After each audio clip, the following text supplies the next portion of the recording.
What is up, everyone? Welcome back to the Fast Life Podcast. Where you guys been at? You missed us? Miss me? Probably not. It's all good. Um, yeah, man. Sorry we haven't been able to put out a lot of podcasts like we normally do. It's been super busy at the shop, and it's been super just not a lot of people. Like finding stuff to talk about. Don't want to just every day jump on the podcast and just tell you what's going on in the shop. That might be a little boring.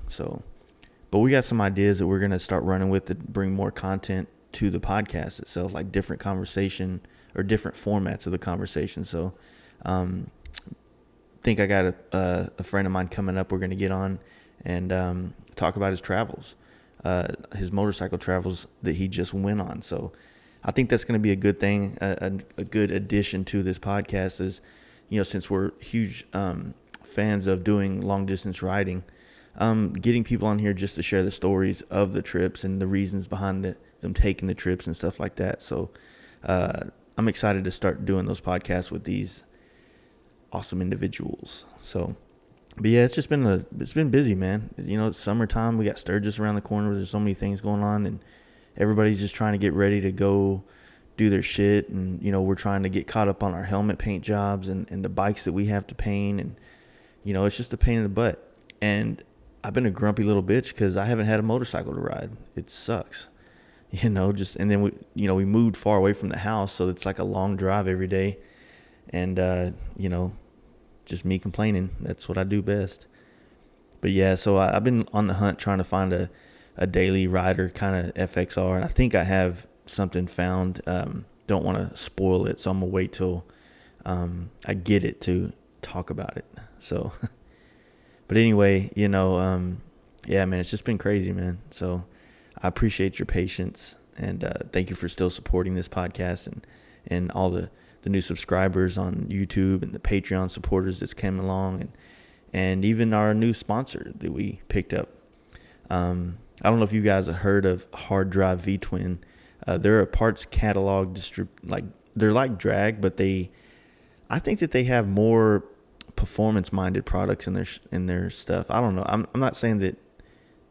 I just feel like they do. They have a lot of the companies that we talk to or that we know personally, like Lindahl and Brass Balls and Sawicki and a lot of companies like that you don't see in Drag or even Tucker for some products. They have a Lindahl's full line of wheels, so that's kind of like one of the only places that you can get those as far as if you want to set up as a dealer. So Hard Drive, if you go to HDT, I'm fucking this up, sorry, hdtwin.com. If you're a shop, you can get set up. You can be a parts. You could sell, however that works with Drag and everything. You'll be able to sell their products just like you do Drag and just like you do Tucker. And I think it's a good thing. I think it's good to have options for your customers, different types of products and from different manufacturers and stuff like that. So give these guys a try if you're a bike shop, or if you just want to follow them and see all the cool shit that they post. Check them out at Hard Drive Parts on Instagram. Also, don't forget about Paint Huffer Metal Flake. They've been a supporter since just about the beginning. They've always supported our shop, the Fast Life Garage, with some of the best flake in the game, or the best flake in the game. Let's just say it like that. Yeah, super, super good for that. I tried one of their pearls on a bike, and I've been trying to find a way to paint something for myself that has some of the pearl in it. So I'm pretty excited to start playing with their full line of pearls. I only have like one. He was out of the other stuff when I needed it, but it's all good. He's coming through for me as always. Check those guys out at Paint Huffer Metal Flake. I think that's, I don't have my notes on me. Really unprofessional. I'm kind of out of practice, I guess you'd say. Check them out at painthuffer.com and Paint Huffer Metal Flake on IG. If you use their products or if you just need to get good inspiration, man, check out their Instagram page. There's so many talented painters on there getting their stuff reposted because they're using the best shit in the game. Straight up. Anyway, check out Paint Huffer Metal Flake, painthuffer.com if you want to make an order. Check those guys out, and I appreciate that shit. Also on this podcast, and the sponsor is always Mark from Texas Performance MC. You know, he's a huge friend. He's one of my best friends, as I'm sure you guys know. And he also, you know, he's a big supporter of this podcast. He's been helping me since day one, in whatever form or fashion he can. So, you know, was up in Arkansas when we did this podcast. You know, he's the one that kind of hooked me up with Tony, who is actually on this podcast. This is kind of the guy that I'm introducing you to. His name's King Tony. He runs and operates the Busted Knuckle Stunt Tour. Also, this weekend, reason why we were hanging out was because it's his 1 year anniversary of his shop, Rebel Den Cycle Supply, which I'm not gonna lie, that place is dope. He has a lot of good shit in stock. I was kind of like I love his marketing and the way he's branded his business. Like, the dude's got it figured out. So I wish that I saw his shop before we did the podcast, because I think I would have had a ton more questions to ask him, you know, but I'm sure we'll get him back on again anyway. It was really great getting to know him and how he kind of came up from, you know, well, I guess you'll find out on this podcast. So I guess back to the sponsor. Check out Mark at Texas Performance MC, TexasPerformanceMC.com. Don't forget he's in Austin, Texas. Dyno tuning, all the good shit you need for your Harley.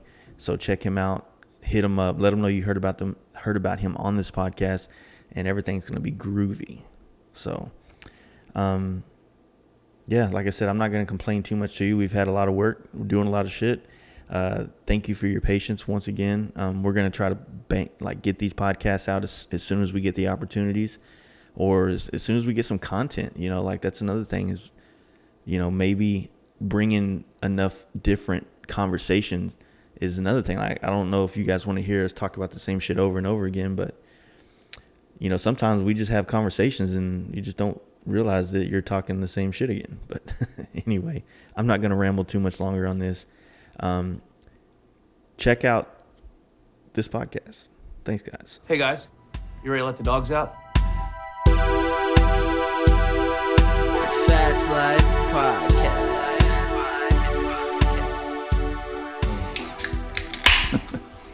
All right. So, here we are. Welcome back. And we're live? Yeah. We're not necessarily live. We're recording. We're recording. There you go. It doesn't feel legit. It doesn't feel legit. Just pretend. You're talking to tens of people. Anyway, so, yeah. Arkansas, man. Yeah. You want to tell them who all's here? It's warm. It's not. Y'all tell yourselves who's all here. So we're in Arkansas right now. That's right. For the 1 year anniversary of Rebel's Den Cycle Supply. Yeah. And we're here with the owner of Rebel's Den Cycle Supply, Mr. Tony Jones. Tony Jones, right here.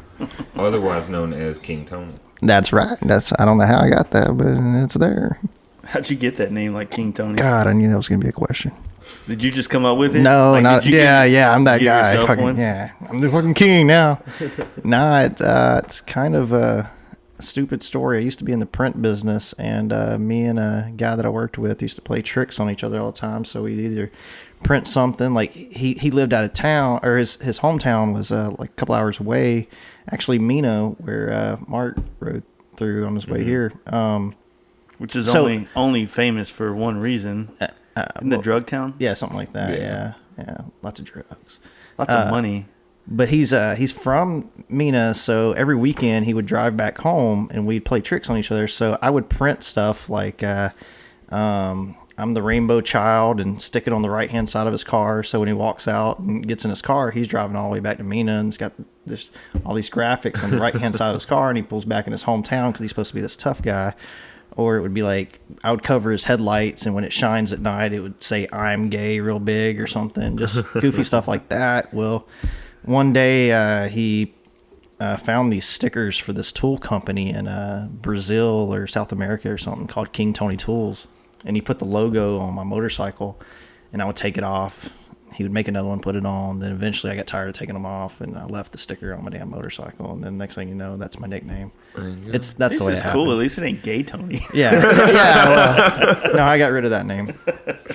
It could be worse. I mean, Yeah, there's definitely worse nicknames. it's like I've never been fortunate enough to get a cool nickname. It's always something stupid, you know. Which I think the last nickname that someone gave me was just Fast Life Jace, or Live Fast Jace, or some shit like that from back in the day. But Super fast. I have a name that's not as common as everybody else, so it's like you don't need to apply anything else to my name to decipher which Jace you're talking about. It's just like there's only like maybe 8 of us in the United States, so it's I don't even know how to spell it, so you're Yeah. you're Jace. yeah. It gets confusing though when you and Jade are around, because then people get drunk and they Yeah. start slurring, and they'll say, "Oh, yeah, Jade," and you're like, say Jace or Jade, like who did that, you know? We all look up. Yeah. Which one? Yeah, which person was the one that did that? What is that? Is that a strip club? The only Jades I know are strippers. So No, Jade was at the. He was up at the. Where were we at? Were you when I Giddy Up. first met you? Yeah, Giddy Up. Giddy Up. So he was camping with us, and then he ended up having to dip out early. okay. Yeah, but he's cool. Dude. That was a good time. I had a great he time. had the other white van that was there. The other white van. Sure, there's a lot more. So King Tony, Yeah. you've always been here in Arkansas or what? I've been here since the early 90s. I grew up in Miami, Florida, moved here shortly after Hurricane Andrew, and been here rocking, having a good time. It's a neat place, man. Central in the U.S. It doesn't snow like I thought it did. I was going to come here and start snowboarding. Snowboard hills? Yeah, I found out that didn't happen. So skateboarding and BMXing and stuff, and then it led to motorcycles. So is that the main reason why you moved here? Was just for those more extreme sports activities? Nah, my mom got a job promotion here, and she was like, "Hey, kids, you guys want to go to Arkansas?" I had no idea where it was in the country. I was like, Heck well, yeah, I there's was like- snow there. We can go I was like, snowboard. does it snow there or something different than Miami? And she's like, yeah, it snows. I was like, sweet, I want to try snowboarding. Yeah. It snows in Miami too. It's just a different kind of Yeah. snow. Yeah, there's a lot of snow there. So what year was this? Like back in the 92 I can't remember or when 3 or Andrew so. was. Yeah. So right around Ninja Turtles when it came out. Oh, dude, yeah. I relate everything to pop culture movies. You Yeah. know? I never had no Ninja Turtles. I was G.I. Joe all the way. Man, I had a close friend that was all into fucking Ghostbusters, and I just never got into that because that was like late '80s is when the Ghostbusters fucking movies and stuff came out, and then it was Ninja Turtles for me. And then by the time Ninja Turtles wore out, like I was already onto I was in comic books at that point. The next step up from being a child, not quite an adult. I couldn't read, so I wasn't masturbating yet, so it was comic books. You know what I mean? And then it turned into like, oh, dude, there's a nudie magazine in this fucking bush over here. Like, How old were you? like, I was born in '82, so that would put me I were like the same age then. 10, 11. Shit, I was masturbating at like 4.5. I don't know what you were doing. Special, man. You need it. Wow. Man, I'm gonna say this, man. Like Xena Warrior Princess, man. We used to get it on together. Man, I wasn't playing with any of those toys. I was still in chrome caps off of people's cars, so valve stem caps. I don't know what I was doing with them, but I had a whole bunch of them. It's just still random. Nobody wanted to This buy looks them. like it's gonna be valuable someday. Yeah. It's like the person that used to go around stealing people's tailgates just because you could take them off. Yeah, I didn't even know that. I didn't know that was a thing until recently. Like, yeah, man, my tailgate's gone. Yeah, people are stealing those. I'm like, Especially on those new trucks when they got the cameras. I mean, my tailgate fell off on me the other day. Yeah, I was I mean- like, oh, no wonder they're stealing them. Or it's like, you find a custom painter in the United States, and there's a bunch of tailgates all with flame jobs. Instead of like buying like tanks to, custom paint, they just go steal tailgates and then do custom paint jobs and that and hang them up in the shop. Speaking of that, you're in your van, right? Yeah. How many tailgates are in the back of there? I got so much shit I could paint. It's not even funny, man. I never do that stuff. I need to paint more, but I suck at it. So Nah, you don't suck. It's pretty good. I like it. It's cool stuff. I'm just good at hiding all my flaws. That's what it's about, man. Yeah. That's all the It's a human key. race is about, is hiding your flaws. That's the key to life, right? That's what So it's when about. did? Okay, so definitely gay Tony now. So after you moved here, like, would you just do skate for a long time, and then what was the progress from man, that? I grew up around motorcycles. I got my first bike when I was like 4, a JR50, which I still have to this day. Nice. But yeah, just skateboarding and being a kid and teenager and BMX, skating, roller skating, everything, just all the normal stuff. And then when I I didn't have a motorcycle really in my teen years, and then when I became an adult, I bought a sport bike. Wanted to go fast. I always liked going fast, so got into that. Started drag racing. Ended up being good at that and jockeying for some people street racing. And next thing I know, a bunch of buddies started doing wheelies, and I really sucked at it, like really bad. Like it did not come natural. So finally, I like learned how to do a wheelie. And then we start like a crew called PCP, which our county is Pulaski. So Pulaski County Psychos was our thing. And we were going pretty hard at that, running from the cops every night, messing with people, going up, knocking on cops' windows, flipping them off, running just for fun every single night of the week. And then all my buds started like getting out of it. And I was the only one that stuck with it. I got addicted. 10 years later at Hooters. Hey, Tony, what's up, man? How you been? You know, they're all fucking married, got kids, and buying houses. I'm not saying you haven't done those things, but, you know, just the adult things. And they're like walking away like, he's still doing the same shit.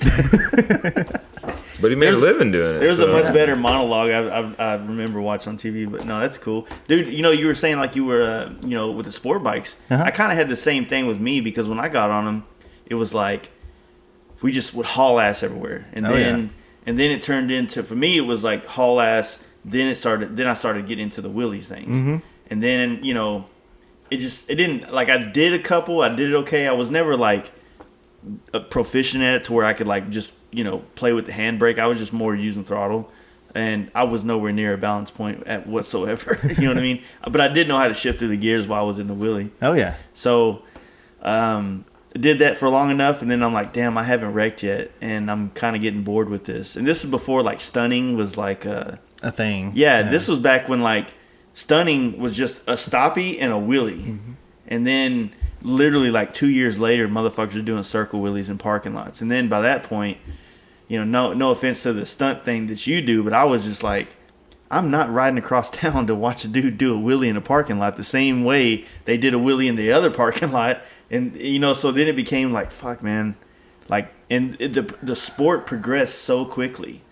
Well, it changed, man. It went from everything being so fast on the street and that's all you knew to like very controlled, technical, which some people don't understand the tricks. But in a parking lot, it's going slow.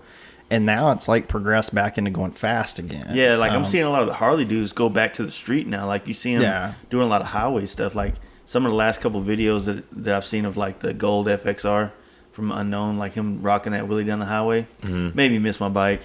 But no, like Midwest here, like the Star Boys was big up in St. Louis, right up here, I think, right? Well, in Ohio. Oh, it was Ohio. I couldn't remember. And you got Street Fighters in St. Louis, which been around for a long time. A lot of those guys are good buddies of mine. So what like time frame were you stunting?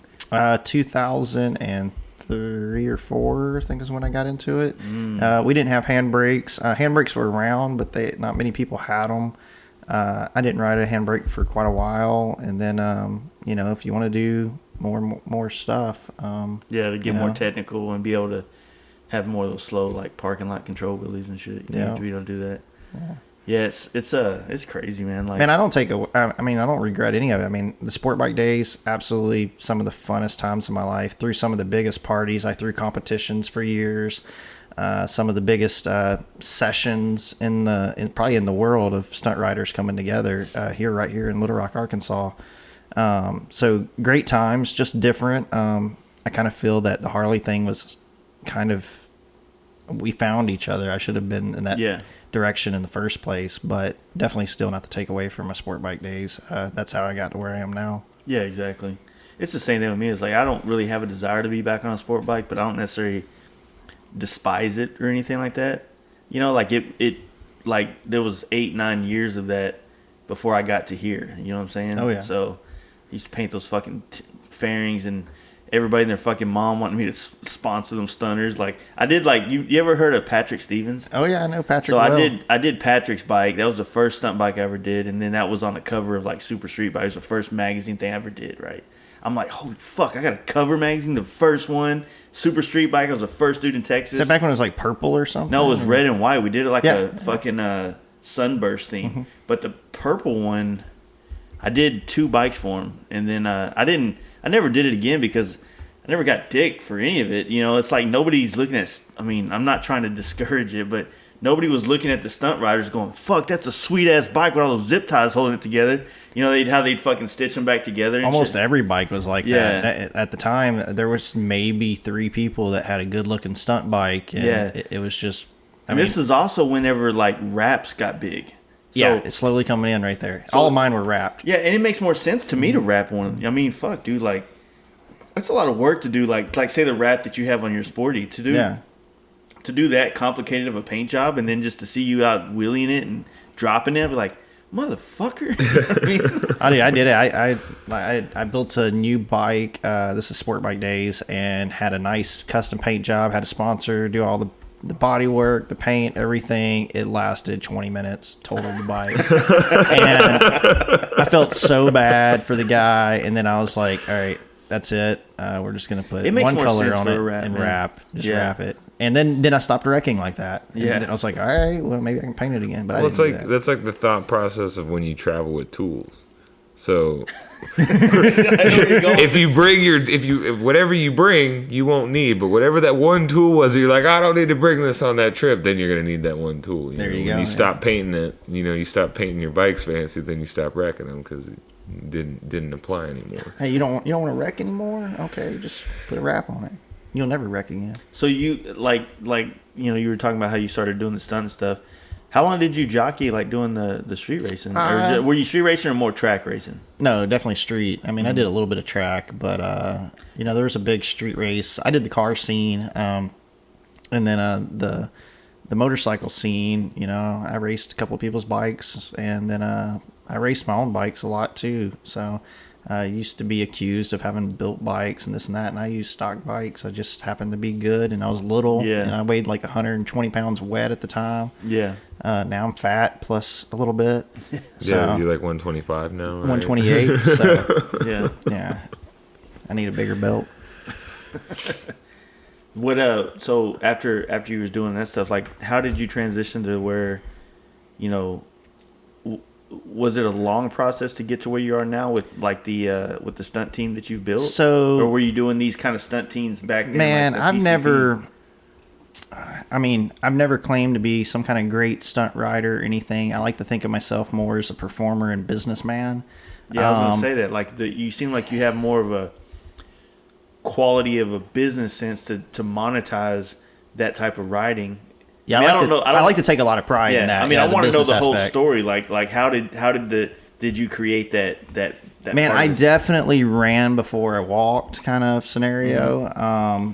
We were very fresh, and we were already booking big shows back in the day with I think it was like Monster Garage with Big Schwag and Body Drop, and we were doing shows with those people. And on sport bikes or on Harley? This was on sport bikes. This was a long time ago, and Monster Garage. And we really should 4 or 5. Yeah, we took Jesse James built that the Folsom Prison Impala or whatever. Mm-hmm. We took that car out doing burnouts and stole some cops' golf carts with Body Drop and almost got that little dude in prison or did all kinds of crazy stories back then. But no, man, I was really good at doing the promoting aspect, getting everything out there. Then the riding and the talent and the show aspect really came together a little after. So we started out the PCP stuff that was more in-state. And then I started, it was I used to party a lot. And this weird joke I used to say was like, yo face. And I was like, somebody say something like, whatever, yo face. Or then it blew up. Next thing I know, I was making yo face t-shirts, yo face stickers. I had forget PCP is now yo face stunt shows. So we're going all over the country, and it's kind of an inside joke. And then when you try to explain to people, like, so what's the name of your stunt show? It's Yo Face Stunt Shows. Your face stunts? I'm like, nah, Yo Face Stunt Shows. Like trying to explain it, and it was way too complicated. But it was funny to us, and some people understood it. It was just an all-in-your-face experience, wild stunt riding and partying, and lots of girls and drinking and everything else. And then, as we progressed and tried to be a lot more professional in 2010-ish, it started to become the Busted Knuckle stunt tour. And that's when that kind of went into effect, which still I was already with sport bikes though at that time. No, I was I think I still owned a sport bike, but I was on Harley at that time. What made that transition happen from sport bike to Harley? So, man, in all the years of sport bike stunt riding, in my mind, and still when I look back, there was only one guy, and that was Jason Pullen out of San Mateo, I remember watching California. him as a kid, You know, yeah. and one of the first events I went to was Stunt Wars in Florida. Remember that? Man, I see Pullen out there just murdering it, and only do it on a Sportster. And I actually think he was on his FXR and killing it out there. And I didn't think too much of it. And then fast forward to like 2000 and late 2008, the Landers family, which owns most of the car dealerships here, or used to, big family name here. Mr. Steve Landers came to me and wanted me to promote. They bought the Harley store here, so they wanted me to promote Buell.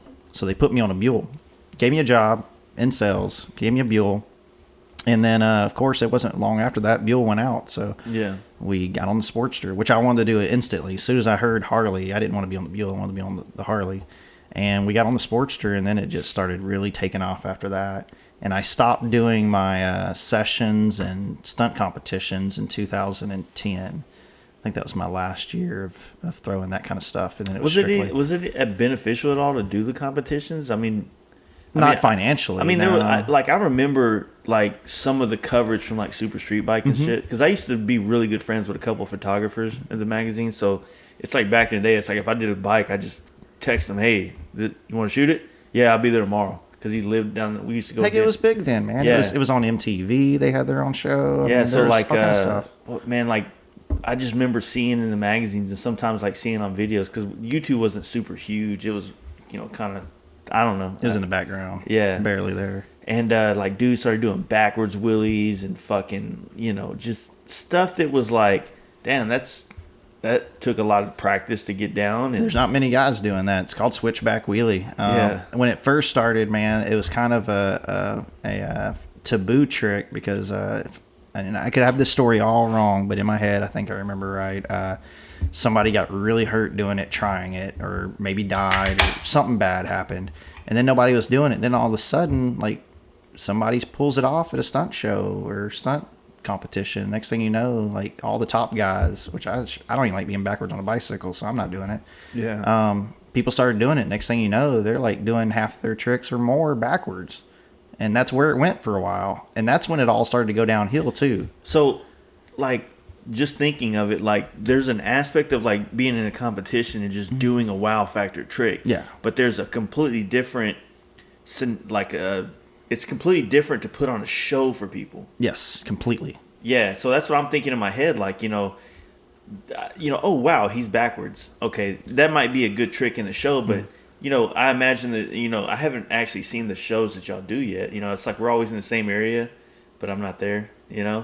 But I imagine the shows you put on have a lot more going on. It's like a wild fest of shit taking place, and that's more entertaining to a public than just like one trick that they might not know the complexity of it. Well, yes, absolutely. Yeah, the more complex the yeah. trick is, less likely the average person's going to like it, because they just don't understand what's going on. Because actually, the more complex tricks are going to be slower, which don't have that wow factor of the sound of the motorcycle, the speed. It's like standing up on a motorcycle, which some people call it surfing or Christ, or it's a pretty easy trick. It can go bad really. Yeah, I busted my head open. Yeah, it can go bad real quick, but it's a pretty easy trick, but the crowd loves it. Yeah. And it's cool. I like watching it. It's just different. Stunt shows are definitely very different than competition. Competition, you're stressed out to make sure you do your you're trick. trying to impress other people that know what you're doing in a competition. Absolutely. Whereas a stunt show, you're trying to entertain people that literally, most of them probably have zero idea of anything that goes on into doing a wheelie on a Harley. They're just like, oh, he's doing, like, they don't know anything about balance point or brake control, or how much you're having to apply that rear brake to keep slow the bike down when you're actually starting to slow it down to do a slower. They don't understand any of that, and so to them it's just like, oh, he's going slow, he's slowed down and he's doing a circle. It's not as entertaining as it, like you said, you're sitting there and everybody's different, man. Different riders have different styles. Eric Rocks, that rides for me, he's been riding for me for a solid 10 years on and off a little bit. we're two totally different style riders. And some shows go slow, some goes fast. We try to keep our stuff faster and a little bit wilder. Yeah.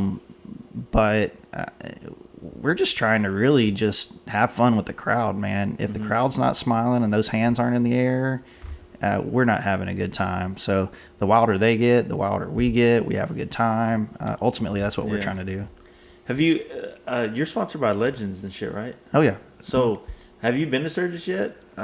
We were there for the 75th. We did the Okay, 75th. Yeah. Some were last year, man. You see them, everybody's at Legends fucking place, and that dude jumped a fucking like road or some shit. Oh, Joey. I think it was like the entrance of a parking lot or something. Yeah, it was a big jump too. It was a big jump. It was a Didn't big he end up cracking that frame later on in the year or something like that? It seemed like he broke the neck, almost broke the neck off, like the two down tubes. The two down tubes snapped in a competition. Snapped somewhere. Right above or right below the motor mount. It was right in there. Phoenix or something like that. Yeah, I think it was. So they're like, Phoenix I wonder Bike where Fest. that fucking came from, But, man, I don't know why it broke here in Phoenix. Nah, man, it might have had a crack from that big jump.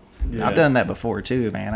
I broke my Sportster in half. Like one day I'm just doing some basic tricks and all of a sudden it feels like a gummy bear out underneath me and I'm like, what's going on? And I like look down and like the whole frame's broken in half and they're like, how did you break it in half? By just doing a little wheelie. And I'm like, I'm pretty sure it's probably been coming along. I was like, I don't know, maybe those 140-foot jumps to flat might have been part of it. Yeah.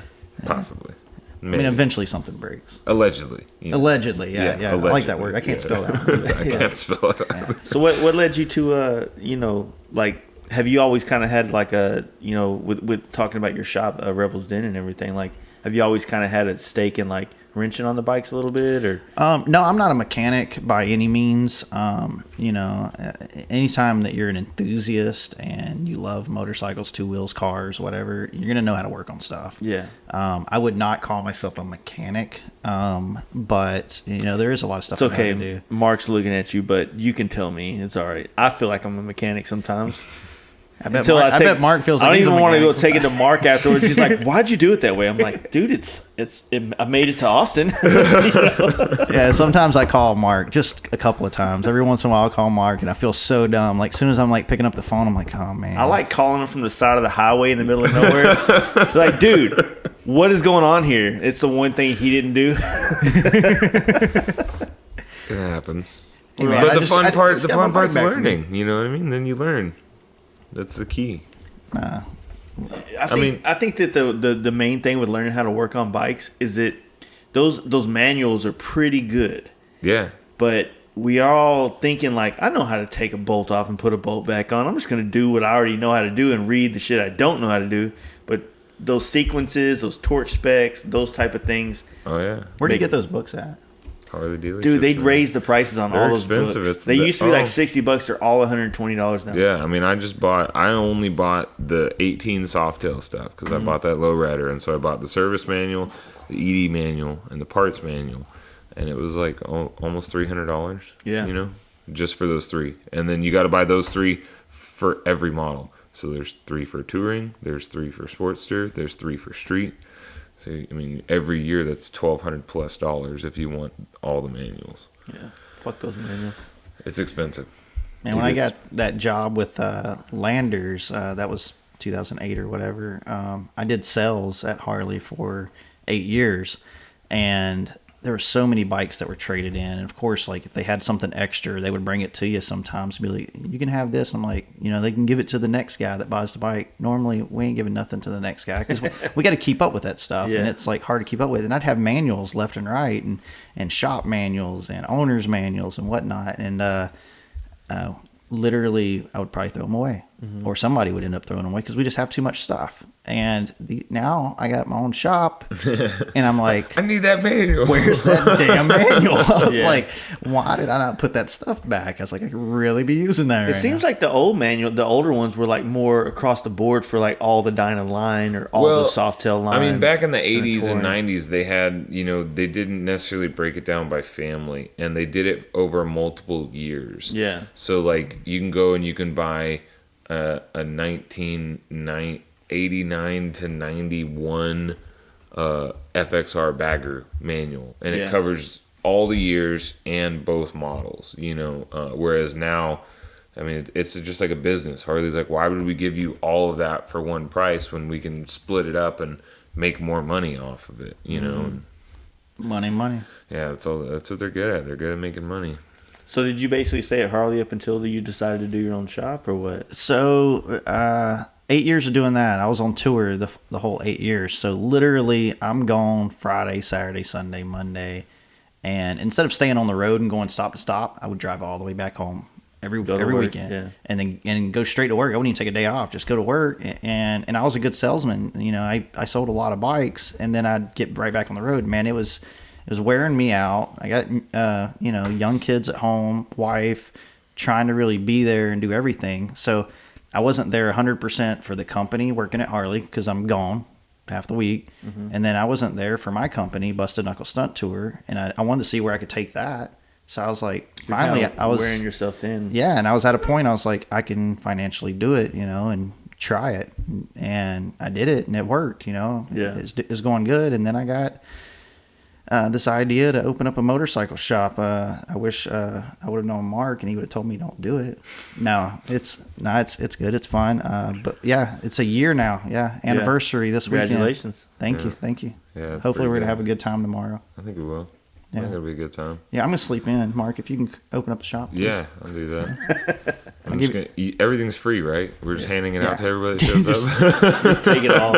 According to my customers, what you got for free today? How's the Harley scene here in Little Rock area? I mean, you got some of the best riding in the Midwest. That's for damn sure. It's probably one of the most lacking scenes in the country as far as scene. We have a bunch of riders, beautiful roads.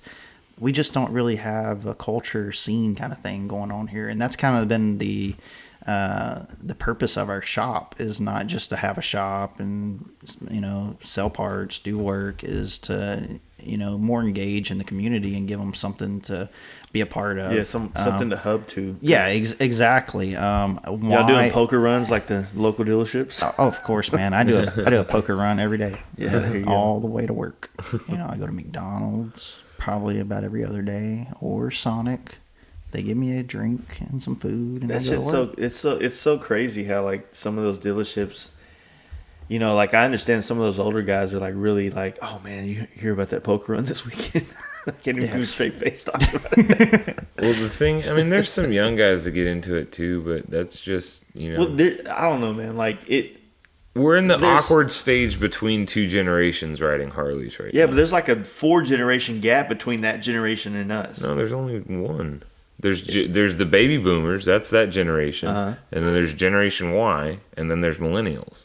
Okay. There's only, so we're millennials, right? Yeah, technically. I just don't like that. Yeah. Why do I have to be put? Yeah. Can we like opt It's out? 80s. 80s. I just want to opt out. We're So I don't want to be in it. millennials. So you're opt out. I'm opting out, man. Well, I'm Like, transferring to Generation Y. No, we don't care how they do it in California. I'm opting out. But yeah, because they're between those it's not how many generations have come. It's that the baby boomer generation is now starting to hit that point where they can't ride anymore. They're dying, or they're getting so old that they can't hold a bike. Like all that's happening, and that was Harley's base clientele. I mean, that was what their business has been based off of for the last 20 Their whole years. model. Yeah. You know what I mean? Yeah. Is those guys buying, American made, that are loyal to Harley no matter how much it costs. I mean, you try and buy a bike back in the 90s, you didn't get a choice. If you got to choose your model, Dyna, but I mean, you didn't get to pick the color, you didn't get to pick the options. It came in, they called you. If you didn't want it, you're off the list. It wasn't like now where you get to walk in, you're like, well, I want these wheels on this one, but I want this paint set on that, and all that. It was, that was what they were based off of.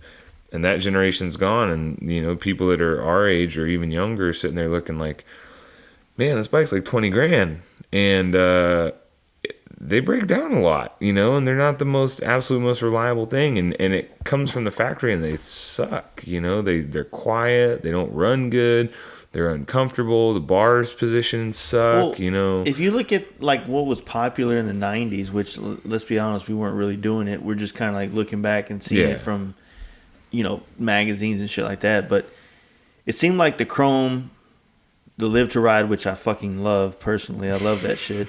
But the chrome stuff, the tassels, all those things that are kind of like not as hip as like the blacked out, murdered out bikes that a lot of people like now. Yeah. It's almost like, Harley has a plan, and that plan is like 5 years. So even though the trend might go to blacked out bikes and Dynas and T-Sports and this, that, and the other, like they've already made out the next 5 years of their plan of the business. And so by the time they get to a point where they can make a decision like a Lowrider S. Well, it's not just that. It's that it takes time.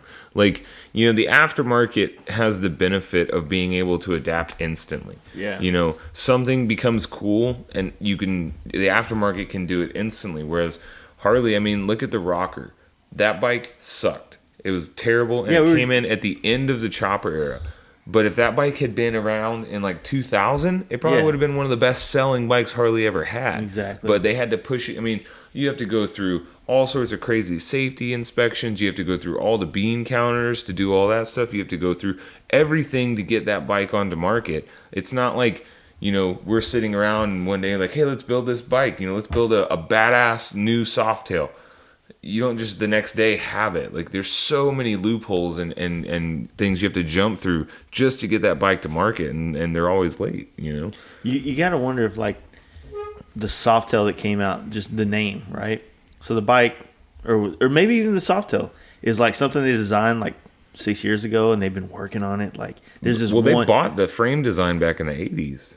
Well, just saying, like, there's this one guy that's like, it's his fucking baby. It's his love child, right? He's been creating this. He's been he's been leading up the project. Yeah. And he's stubborn as fuck. He's like, no, dude, we got to call it Softail. No, nobody likes the name Softail. Let's just call it something. Why they called it a Softail? Because they didn't have to pay for new trademarks. That stuff's not cheap. Buying trademarks and patent, all that stuff's very expensive. Especially with all the different models and all that stuff. So if you can save that money, I mean, Harley's all about saving money. Well, they also, what didn't you tell me they bought the right or the something for the FXR again, or no? That was they re-trademarked the. No, that was the Sport Glide that came out. That was when everybody, before they released the new Softail, everybody that was in the know thought they were bringing the FXR back because they re-trademarked the name Sport Glide, which is what the FXR was called. Like, that's what the FXR was. It was the Sport Glide. Say, fuck this. Yeah. and then they came out with the Softail, and they did the release, and the whole time they're like, the new big twin model, and everybody's just like staring at the screen like, yes, they're bringing the FXR back. And then they're finally like, the new Softail, and we're like, what the fuck, And, They came out on April Fool's, right? Yeah. Is that when they came out? I don't know when they came Well, when they came, I don't know, man. Like, we've been having this conversation for 6 months now, but like I was telling you earlier, man, like I'm down for one. I just, Dude, they just need I can say things. It now. I've been holding back my public opinion. If people talk to me in person, I'll tell them, but I wasn't trying to like blast it online or anything. But that bike rips, like hands down rips. We've got like 4,000 miles on it, which isn't a ton of miles, but it is so solid in a turn. It is unbelievable. Yeah. It's still lacking in top end power. What's the dude's name that was on the shovel head? Clint. All right, because he said that he passed you at the fucking FXR jam. Oh, really? I guess you were passing Joe, and that was your job. That was your your goal was to just put Joe Kidd down. Oh, that was just a joke. Yeah, I mean, it's just a joke. Yeah, it's friendly. Clint tried, and then guess what happened to his bike?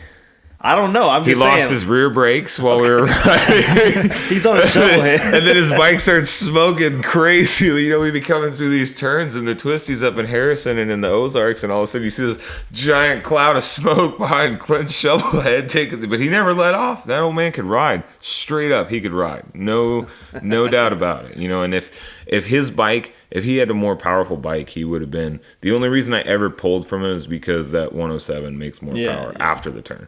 But like through the turn, he was solid. Yeah. But he's also been riding longer than I've been alive. So I'm sure if he was on a Softail and I was on an FXR, I couldn't have kept up with him. Yeah, for sure. You know what I mean? I just had the better equipment. He had more skill.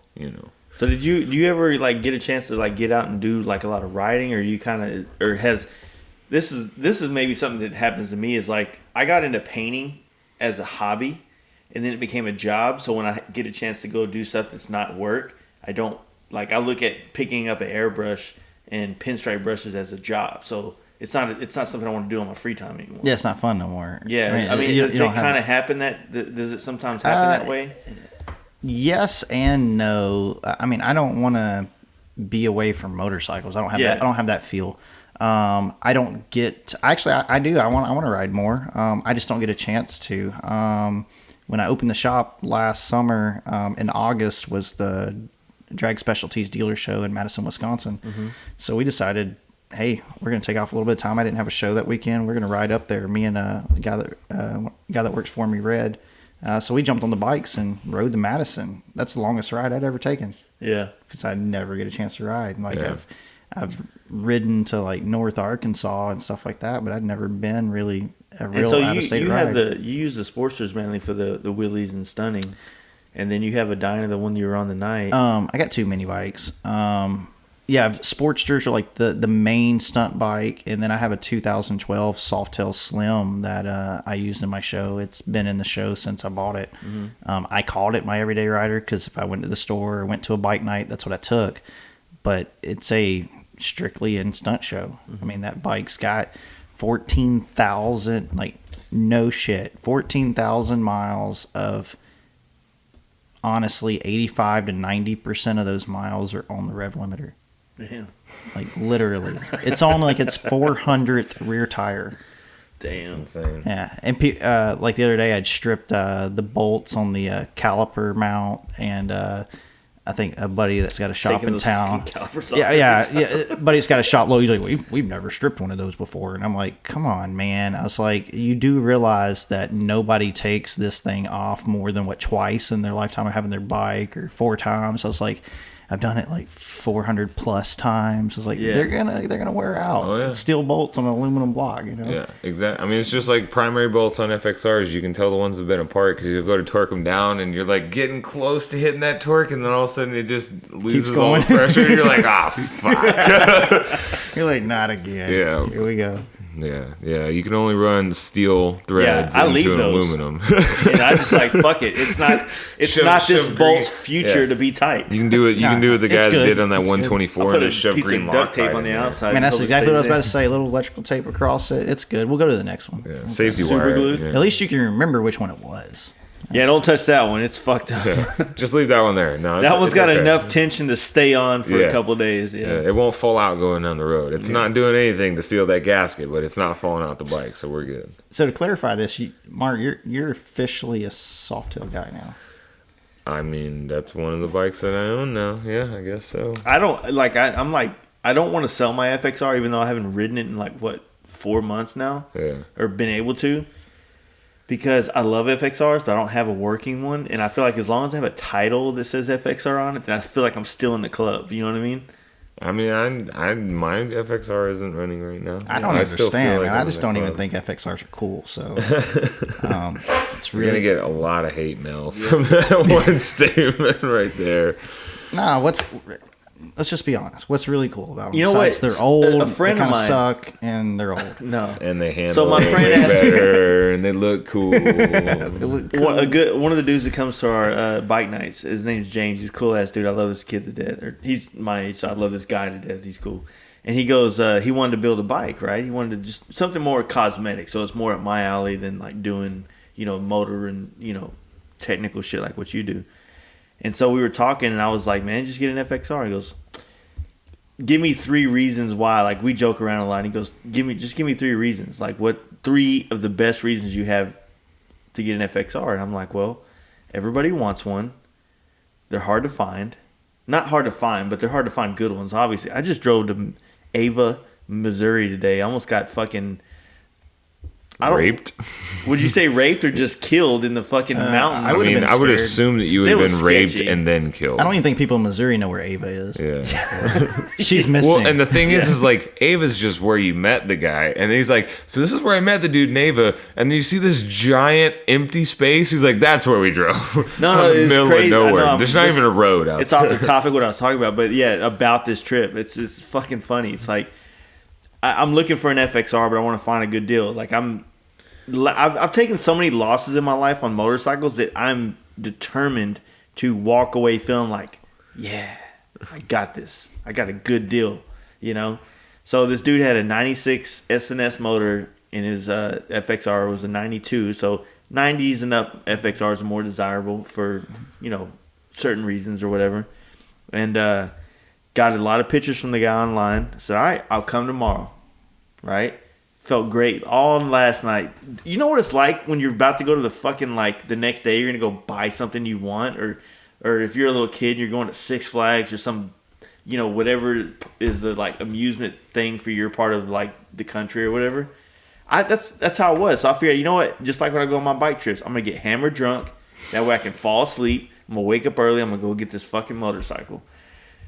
It's fucking... I went all the way through Arkansas because I have a warrant out Oklahoma, so I don't want to go through Oklahoma to get there. It was like it would have saved me like an hour and 30 miles, right? It's like, fuck it, I'll go through Arkansas. I'll just not take the chance. And I thought it was an old guy, like just an old guy that had a bike in his garage. He's like not really sure what he has or whatever the case may be. So I got him to a price that we both agreed on. I was like, all right, I'll come tomorrow. Meet this dude at a tattoo shop in Ava, Missouri, right? Which this town has a town square, but you know how some towns have like an actual courthouse in the middle? It had a fucking gazebo. You know, it was like, that's the courthouse right there. It's an open air courthouse. Yeah, you know? they probably still have like a hangman stand over there somewhere. That's what I was about to say. Yeah, they hang people in that thing. Yeah. So I meet him at his tattoo shop, and I was like, so the bike? He goes, no, it's at my house. It's just hard to explain how to get there. So I started following him, and then we're headed back towards Arkansas. So I'm like, fuck yeah. Like, it's a long drive. I'm trying to get back here to hang out with you guys. So I'm like, I don't want to go another 20 miles like away from here. So it's like going back. So I'm kind of happy about that. And then we get off the highway, and we're going down some regular roads. I'm like, oh, that's cool. It's nice over here. Some nice hills. Very beautiful out here, by the way. And then dirt road. And I'm like, damn, we're getting in the fucking sticks out here, you know, for real. And then dirt road. It was like, what did I tell you earlier? Like 20 something miles like that? Yeah, 20 miles on a fucking dirt road. And then he turned, every once in a while you would see a nice house. I'm like, okay, he's not going to kill me, right? Unless like those are all his buddies that he kills people with or something. Yeah, like this is that street you turn down. It's like Hills Have Eyes or some shit. It's like everybody down here's like, I was thinking to myself, like, you know, of all the scary movies and all the scary places in the world to be, like I would rather be in like the hood than in some place like the middle of the fucking mountains in fucking Missouri. Start playing. You better be scared, boy. Yeah, in the country. It was sketchy, but I mean, like it's probably a decent bike. I probably walked away from something that was okay, but then again, I probably. Well, I mean, you said it was a decent bike. Like you said, you're looking for a good deal, and a good deal for you. You know, what you were looking for was a bike that you could pretty much do minimal work on and ride. Dude, I wanted to find a bike to put a set. Like I have a couple sets of T-bars at the house. I wanted to put a set of bars on there.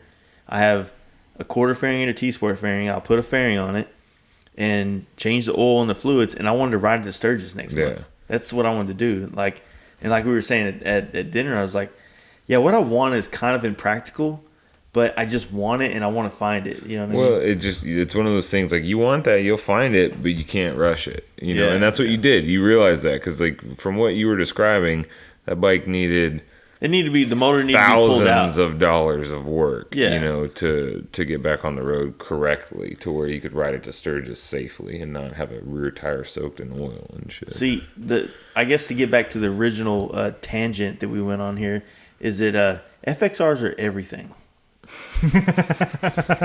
No, FXRs are cool, man. Like they're just a cool bike. That's it's like when you get a Harley, you get into the Harley club, and it feels great. You know, it really does. When you have, you know, people in this massive world of Harley Davidson, right? Oh yeah.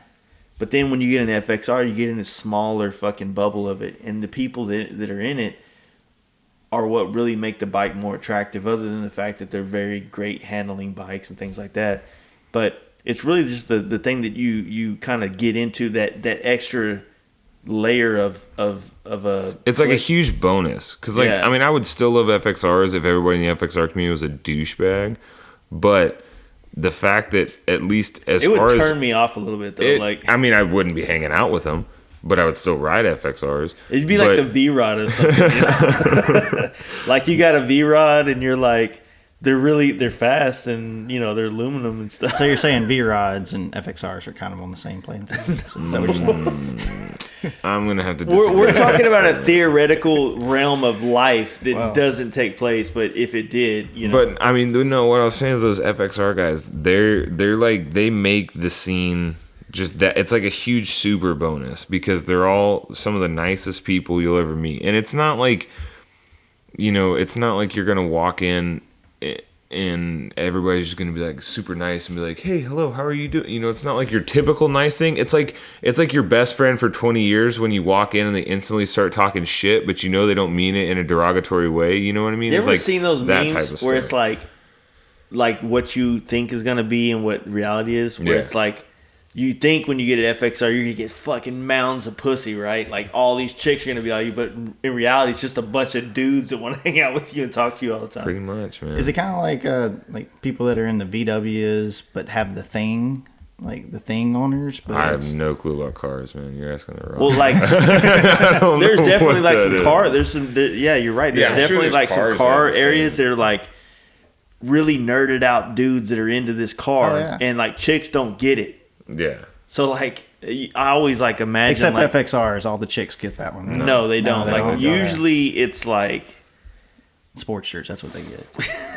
I don't know. I don't know. Dig Sportsters, man. That's why we're doing it. Oh, I can ride that too. That's Exactly. It's a chick's bike. Yeah. Can we both fit on it? Exactly. No, Sportster. Dude, any Harley's cool, man. I Any would, Harley's cool. if I was smaller, I would ride a Sportster, but I look fucking retarded on a Sportster. Like, I look like an That's idiot. what the back seat's for, is for people like you. I do. I mean, I bought that 883. I bought that 03 883, and I did some work on it, and I took it for a test ride, and I'm like, it's more comfortable to sit on the passenger seat and drive this bike than it is to sit on the driver's seat, They're fun bikes. They're super, the wheelbase is real short. They're real light. They're well balanced, especially on the rigid mount ones. There's no flex. There's no, power steer. There's no wobbles going through turns. They're fantastic bikes.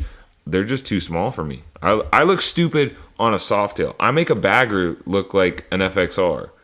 So see, I was listening to Danger Dan's podcast he did with Brad Gregory, and he was talking a lot about I don't know shit about Sportster like as far as working on them, and he was talking about how like they're like some of the newer ones you literally have to completely split the cases. To mess with the transmission. Yeah. They changed that in 04. It was the dumbest thing ever. They used to have this super awesome trap door. It's like 5 bolts. You take everything off, 5 bolts. You get to remove the whole transmission. Don't have to split the cases. Don't have to remove the flywheels. Nothing. Cassette transmission. Yeah, and then some Harley engineer. It probably wasn't an engineer. It was probably someone that was looking at cost analysis and goes, "Hey man, if we just make the cases and we don't have to build this extra cassette and do all these other things, we make it all fit together. We can save like $10 on every bike."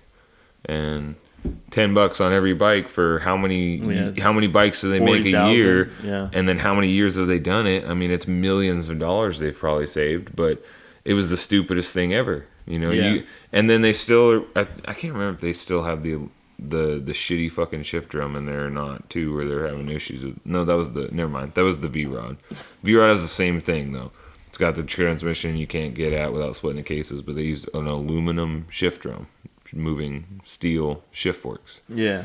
And so, I mean, it's just they do stuff that makes no sense from an engineering standpoint, and then they do stuff that makes no sense from a mechanic standpoint, but from a bottom dollar standpoint, it's dead on. It's funny, man. I got a buddy up north, Tice, makes fun of me all the time because why are you guys still running around with these carbureted bikes and this and that? There's fuel injected out there, and then what's up with those solid mount Sportsters? We got rubber mounts and da da da.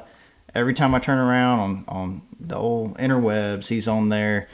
Motor's taking a crap. Transmission blew out. Da, da, da, da. I'm like, it's funny, man. I Well, don't you work. I prefer- don't work. I don't work on my bikes at all. Do you prefer the rigid I don't mount? I don't even believe in Sportsters after 03. Those don't even exist in my life. They're dead to me. I don't even acknowledge them. They're dead to me. Oh my god! It's some of the common questions we get after stunt shows is I got a Sportster. Can I wheelie it? Yeah, I mean, like, or what have we done to our bikes to make them perform the way they do or last? Or what kind of clutches are you running? You must go through a bunch of clutches. Nah, I've got like 90,000 miles on one of my Sportsters. It's still the factory original clutch. Haven't changed it. Wow. None of my You just know how to clutch it right. 0 of my Harleys have had a clutch change. They're all That's factory pretty amazing because original I can't clutches. tell you how many clutches I've replaced in Sportsters where that stupid rivet plate comes I undone I and freak out because destroys. everybody talks about it. Never had a Dude, problem. I've replaced more than I can count. Really? If you have any baskets and extras, I'll put hubs. them in my clutch. Yeah. They seem to be working fine for me. Yeah. I'll give them to you. They're in pieces when I get them, so Really? I'll just give them to you in pieces. We get and we let get you- some glue. let you Hey, get 'em back together. let's get back to the soft tail you got, man. I heard this rumor that you were going to get beat up on this weekend. Probably, yeah. By I mean, it's a by soft tail. by It's another slow, soft tail. You know what I mean? That Whose? another one of these. You're a Sawtail? Another You're a one of these- rocker? another one- What'd you- That's not nice. What a rocker for All the right, stud tour, this, you know? This podcast just went south real fast. Choppers can't wheelie. So I guess we're gonna see who can get their soft tail on the lift the fastest because that seems where mine's gonna stay. Mine's been on a lift, and then I finished it. You know, I think yours is still on the lift though. Yeah. I don't know what the deal is. Still waiting on parts and Y'all are lucky I have bikes. I'm going Well- fucking crazy.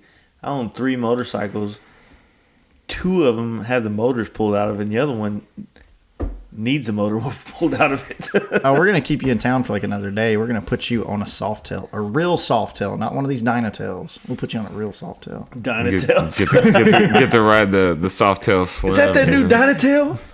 It's like DuckTales or some shit. It's like people just, people trying to create a name to feel better about calling it, like, oh, I like that thing, but I can't like a soft tail. Like, Just call it the that's new blasphemy. You know what I mean? Yeah, actually, that's my favorite part about having a traditional original soft tail in my stunt OG. show is the fact that nobody thinks of a soft tail as anything that you get wild on or do anything on. Oh, I know tons of people that get wild on soft tails. It's just they don't. What's the dude that had the like T-Sport fan that rode up? He listens to our podcast. What's his name? The blue one. Oh fuck! You would ask me his name. I He can't remember off the top he of had my it decked head. out, fucking riding all over the place. Yeah, he had a Thing. monster little 111 in that thing, and he fucking smashed the whole way. Dude I met out in Arizona, Chris, tattoo artist, has got a soft tail slim with FXRT fairing on it. And then he took the soft tail shocks out of it and put Dyna shocks on it. and Yeah, made it like all- there's a lot of people like Dirty Bird, like John Shope. He makes a kit to basically do a Dyna style swing arm with shock mount to go so that you have the 2 shocks on the outside to the swing arm and it screws into the strut mounts. Yeah. He makes a kit. I don't know if it performs. Yeah, I don't know. I saw I it. mean, that's the difference. Like, I see people get wild on soft tails as far as like do burnouts and or skids or whatever you want to call them. We're not in But Australia. yeah, but the diff, I don't know what they're called. I'm not special. Skids. But You skidded it? but the thing is like when you're trying to bury it in a turn at 110. That's And when your the frame's soft tail, 2 inches off the ground. yeah, and that's when the soft tail lacks a little bit.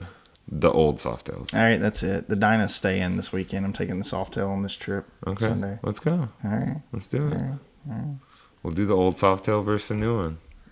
Oh, that sounds even better Sounds than so boring. Well, it's gonna be boring because I'll be like at the top of the mountain, like waiting I for would Tony to rather catch just- up. I would rather just bring a 12 pack to the top and drive and just like, oh, hey sounds guys. like people are starting to yawn in the podcast. We're talking about soft tails. God.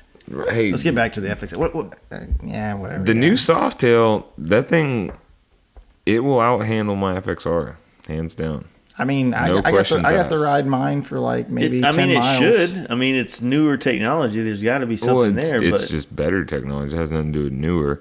You look at the newer transmission, quote unquote, and the newer compensator, and all these newer things. The newer crankshaft bearings that Harley's coming out with, they all suck. You know, just because it's new doesn't mean it's better, but they finally did something that made sense. You know, like the Dyna, I loved my Dyna, my Lowrider S, and I still like Dynas, but if you look at it, it's the most retarded design on the planet. Like, let's take this huge heavy motor and transmission and primary, and then to stabilize it in the chassis, we're going to balance it right in the center on 2 blocks of rubber. You know, like if I was to give you something heavy and I said, carry this, but you can only hold it in the middle, and it started to tip one way or the other, it would fall. Unless you're just like a super Hercules or something like that, and you can hold it, but it would start to tip one way and you just drop it. When you have something big and heavy like that and you're trying to keep it from tilting and tipping and twisting, you want to grip wide. You know, you put a bar through something heavy and you lift it wide, and then that way if it starts to move one way or the other, it doesn't fuck up everything. The Dyna, they just mounted it right in the middle, you know, and they took the whole drivetrain, like, let's just put 2 blocks of rubber in there and we'll be totally fine, you know, and that's going to be good. And then we'll just put this one little link in the top. But anybody that owns a Dyna, go pull that top link out and then push your rocker box. And you can watch your swing arm move back and forth because your swing arm's mounted to your transmission. It's not mounted to your frame. And so you take that top stabilizer link out and you can just push it with your hand, and you can watch your wheel and your swing arm twist from side to side. And that's why they have all the wobbles and the power steering and all these issues where these new ones are just, they're on rails. Did you do any kind of top motor mount upgrade or anything like that? On what? Dyna. No, I mean, I've done them. I didn't do them on mine, you know, when I had it. But I only had mine for a year and a half-ish before I... Well, it seems like everybody makes some kind of gimmick motor mount or well, I mean, that's the thing. There's things good. that you can add to them to make them perform better. You know, Spooth stabilizers is the OG way to do it. Alloy Art has stabilizers. Chopper House has their mounts that stabilize them. But at the end of the day, that's like putting lipstick on a pig. Like, you're still trying to kiss a pig. You know what I mean? It's not... I love pigs. You know, bacon. That's fine. I love bacon too, but it doesn't mean I want to make out with fucking Wilbur. You know what I mean? But, Wilbur? You know, if you start out with a better... If your starting point is better, then any technology you build on top of that is going to exponentially be, you know, create a better riding experience. You know, it's... I'm excited to get mine done and ride it. Sucks looking at all these people. I was excited to ride yours this Yeah. weekend, and then all of a sudden, no, you know, I'm a phone call away. And when you're sitting there putting mid controls on, you can be like, "Hey, Mark, does my exhaust fit with mid controls?" And I could have told you, "No, it will not." Yeah, it was like literally a 2-second call, and I think we probably talked like 20 times in that span too. But who knows? We'll get it there because I want to ride that Legends stuff. I passed up the opportunity to ride the Legends bike. I was like, they had it in Texas. Like, hey, you want to take it for a ride? I was like, nah, man. I'm going to go to King Tony's place next weekend. I'll just ride his. It'll be okay. Yeah, I'm definitely ready. Softails are gay. Just get it over. Let's go back to FXRs. That's what someone would say that doesn't own a Softail. Give me one of those V-Rod Division hats. You know, they got. There you go. That's a new trend. Everybody's gonna be. Dude, I used to ride the fuck out of a V-Rod. It was one of my best friends in Arizona. His name was Herman, and every time I would blow my bike up, because I have this bad habit of like pushing shit like too far and finding the weak point. Yeah, dude. And I would blow my shit up. Right, every time I ride behind you, I'm like, he's going too hard in this corner. But I always like break something or blow something up, you know. And so, while I'm fixing it, my buddy would always let me ride his V-Rod. And V-Rod with ape hangers and like custom exhaust and all this. And it was sketchy, man. That all sounds horrible. It doesn't go together at all. I mean, it was like a Cali Cruiser, cool, you know. And he rides the fuck out of that bike. My V-Rod story is that when I was staying in Cali for about a month and a half, I was working with my boy Trendsetters, who was he was on this live deal. So I was going to the shop, and my buddy had a V-Rod. He bought one. He wanted to fix it up, and I rode it a couple times back and forth to the shop to work while I was out there. and it was the most uncomfortable riding position ever for how fast the bike is. Well, that's his fucking bike. Your bike, without the modifications you've done, a stock Fat Bob, is uncomfortable. I mean, you're riding like this. Your arms are straight out in front of you. Your feet are straight out in front of you. And you're just like, this is fucking stupid. You know? Yeah. It's like, why in the world did they put forward controls on that bike? I don't understand. It's like Harley was like, hey, dude, we're going to build this new chassis. It's going to be so awesome. And we can make this one perfect bike. But instead, let's take an aspect from that perfect bike and let's create 6 bikes out of one perfect bike. So we're going to take these really dope saddlebags that we made, but we're going to put them on this bike with this stupid fucking fairing. And we're going to put this inverted front end on that bike, but we're only going to give it a single disc. Or we're going to give the bike that has an inverted front end and dual disc, but we're going to put drag bars and forward controls on it. It's like, who makes these decisions at Harley? At what point does somebody sit on the bike and they're like, we got it. So awesome. We got it. Yeah. We nailed it. This is going to be our performance bike with forward controls and drag bars. Single disc performance. Yeah. Well, no, the Fat Bob's got dual disc. I'm rocking the single disc performance this weekend. I'm on a single disc bike. I'm all into this shit. I want you to see the wheel, bro. I don't give a fuck if you can take see the the front wheel. disc I wanted off. to stop me from hitting someone in front of me. That's what I care about. It's funny. People ask us all the time in the stunt show stuff, and Eric always first thing he said, they're always like, "So what's the hardest part? What's the hardest thing you do in a stunt show, or what's the hardest trick you do?" And I start saying it now, but Eric started it. He's like, "Man, slowing down and stopping. It's the hardest thing we do. Period. We're in a controlled environment. We're going as fast as we can, as hard as we can, and we're trying not to run through people." Yeah. Yeah, like when you do those stunt shows, you're usually like, got to scope out the parking lot and see what you're working with before you to plan your show. Right? That is by far the most complicated, hardest thing about what we do is trying to stay safe and know the area and try to slow down and stop and turn around. How much does the lot have? Maybe play if you into could just that? do one show where you just like ram into the crowd just to create like a buzz. No, that's not cool. Like just think about the like the tragicness of it was the thing that like helped sell you 40 more shows. Like, hey, you might get fucking plowed through on this show. I don't know if that. I don't think it's like that. I don't know if it's I like could be wrong.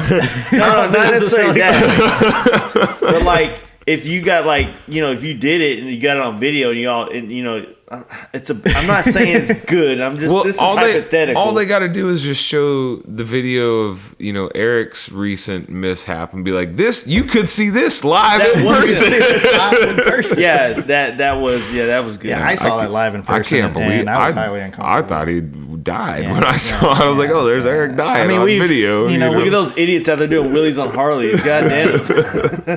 Man, we've been. Doing You this can so just go long, straight. and, nothing bad like that ever happens, and Eric is like the one guy that like always skips any kind of injury. I'm the injury guy, whether if it's small or big, and I'm looking at his eyes when it happened, and man, that definitely it hit me hard. I like kind of freaked me out. Definitely didn't want my buddy being hurt.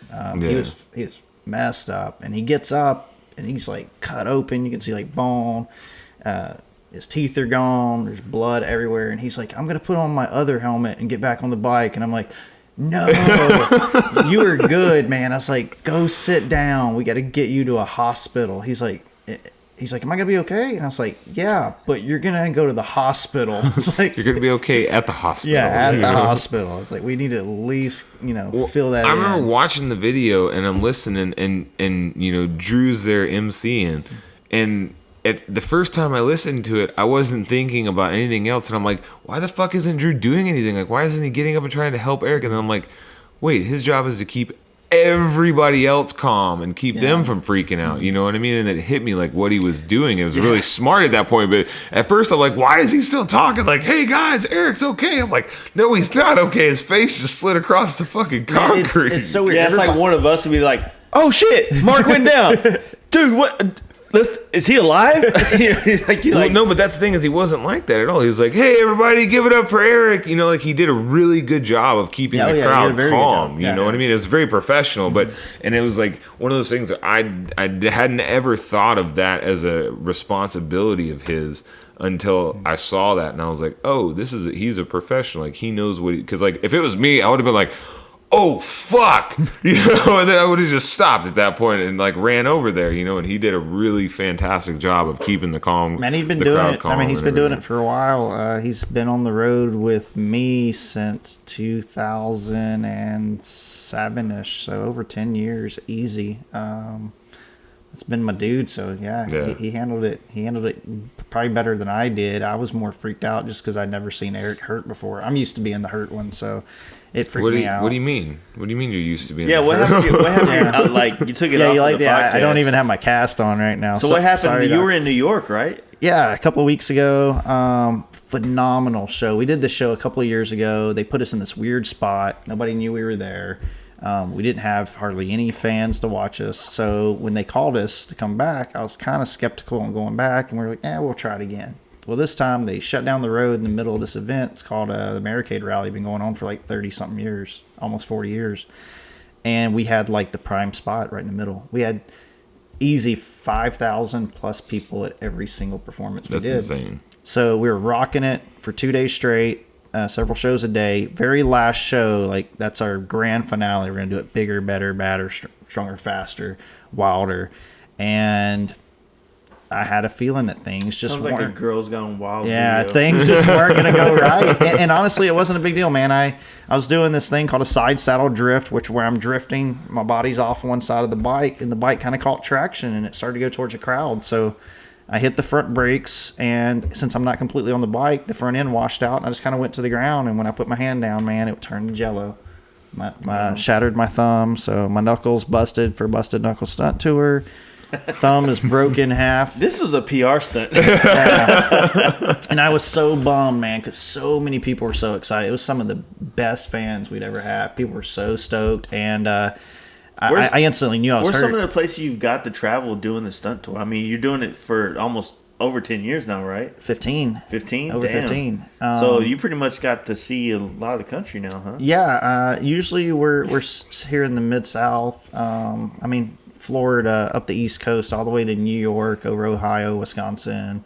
It's probably easier to answer what states haven't you performed in? We haven't done Washington, Oregon, or California, Maryland. There's a couple of random ones, but we haven't done Louisiana, and it's my next door neighbor.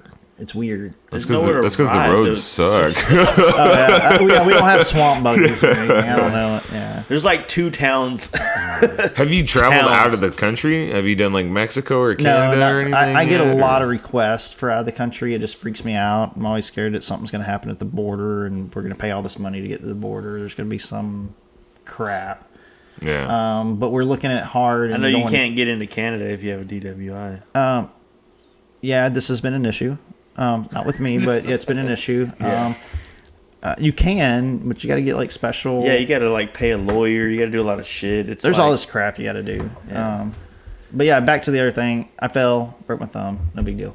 But yeah, we've been everywhere. We've done everything from school shows to monster jams to the anniversary rallies. We did 75th Daytona, we did 75th Sturgis, we did 20th Arizona Bike Week, we've done the 10th of however many, and anything and everything in between. We do a lot of dealership shows. Whoever wants to see the Busted Knuckle Stunt Tour, that's where we're at.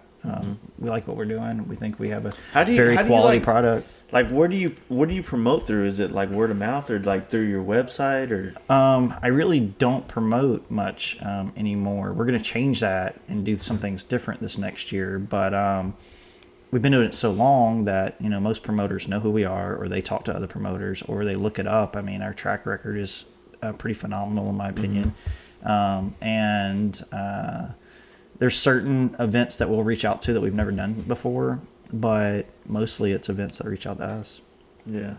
What's been your favorite place to perform? We did Arizona Bike Week for like 6, 7 years. Where would y'all be at? Like Westworld? Yeah, Westworld. Yeah, that was one of my favorites. I've probably been there because I've been to Arizona Bike Week 3 times. I guarantee that me and you have been in the same parking lot and didn't even know it.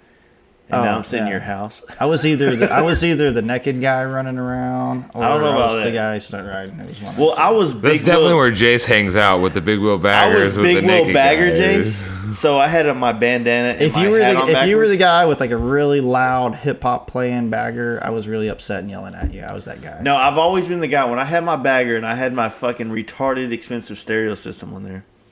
You just play porn. No, that's Oh, the. okay.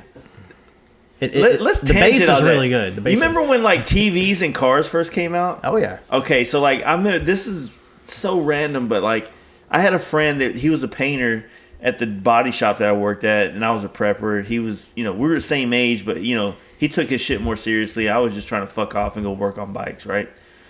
And so one night he had like a little like 2-door Tahoe, which who doesn't love a 2-door Tahoe? They're like the coolest fucking Tahoes from the 90s, right?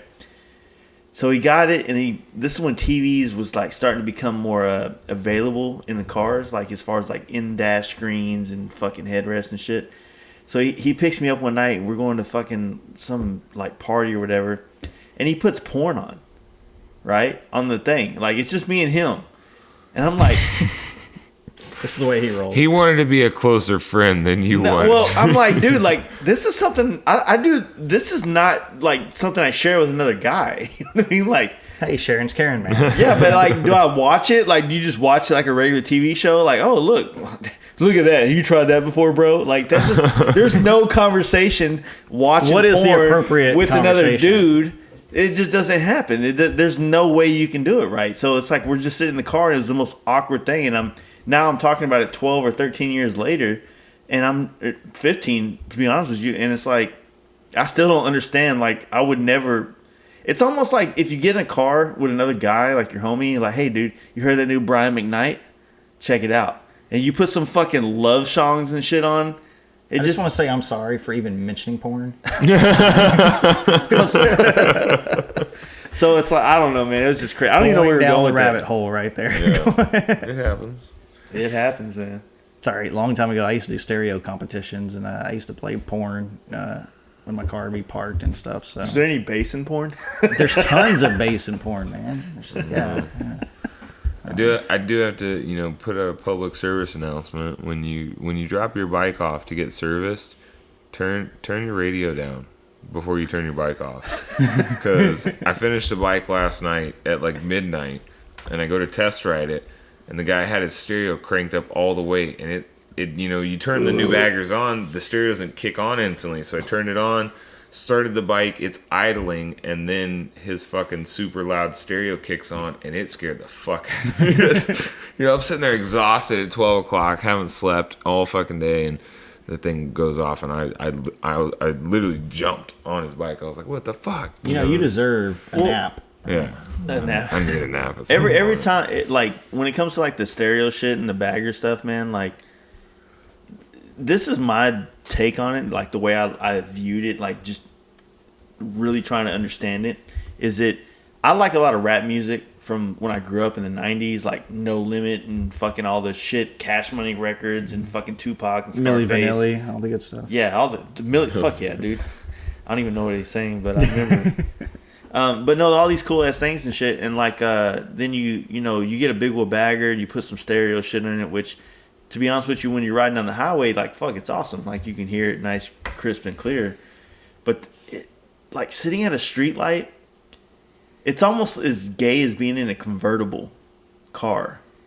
Like you're just exposed to everything in the world, and like your music's blaring. Somebody's probably in a car next to you, trying to have a conversation, and you're blaring fucking Nelly or some shit like that, just to kind of whatever's a good bass sounding song for your stereo. It's like some dudes like pick a couple songs that sound really, really good on their stereo, and they loop those 5 or 6 songs, and It's literally probably Nelly. I did that when I was like 16. yeah, it's like in my Honda Civic. It drives me insane. I can't take it. I did it when I was a kid. that shit is just like it just goes with the whole thing of like, you're not doing this because you really enjoy it, you're doing it for attention. Oh, the best stereo story that I have was we built this bike for this lady in Phoenix, and she's a sweetheart.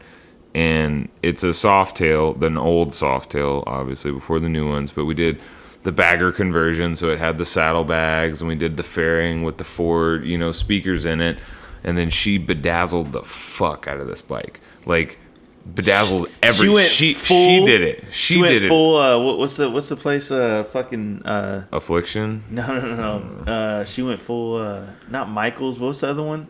I don't know. I got no. Hobby Lobby. She went full Hobby Lobby on that bike. Yeah, but she bedazzled this bike. But she would bring it in for services, and I would have to go test ride it afterwards. And it's this bike with bedazzled flames and bedazzled Harley symbols and everything. And she would always have chick music playing, like Barbie's World or like No Doubt or Pink. I fucking or like love Gwen Stefani. all these. But she'd have all these chicks things playing. Yeah, it's Stefani when you have that.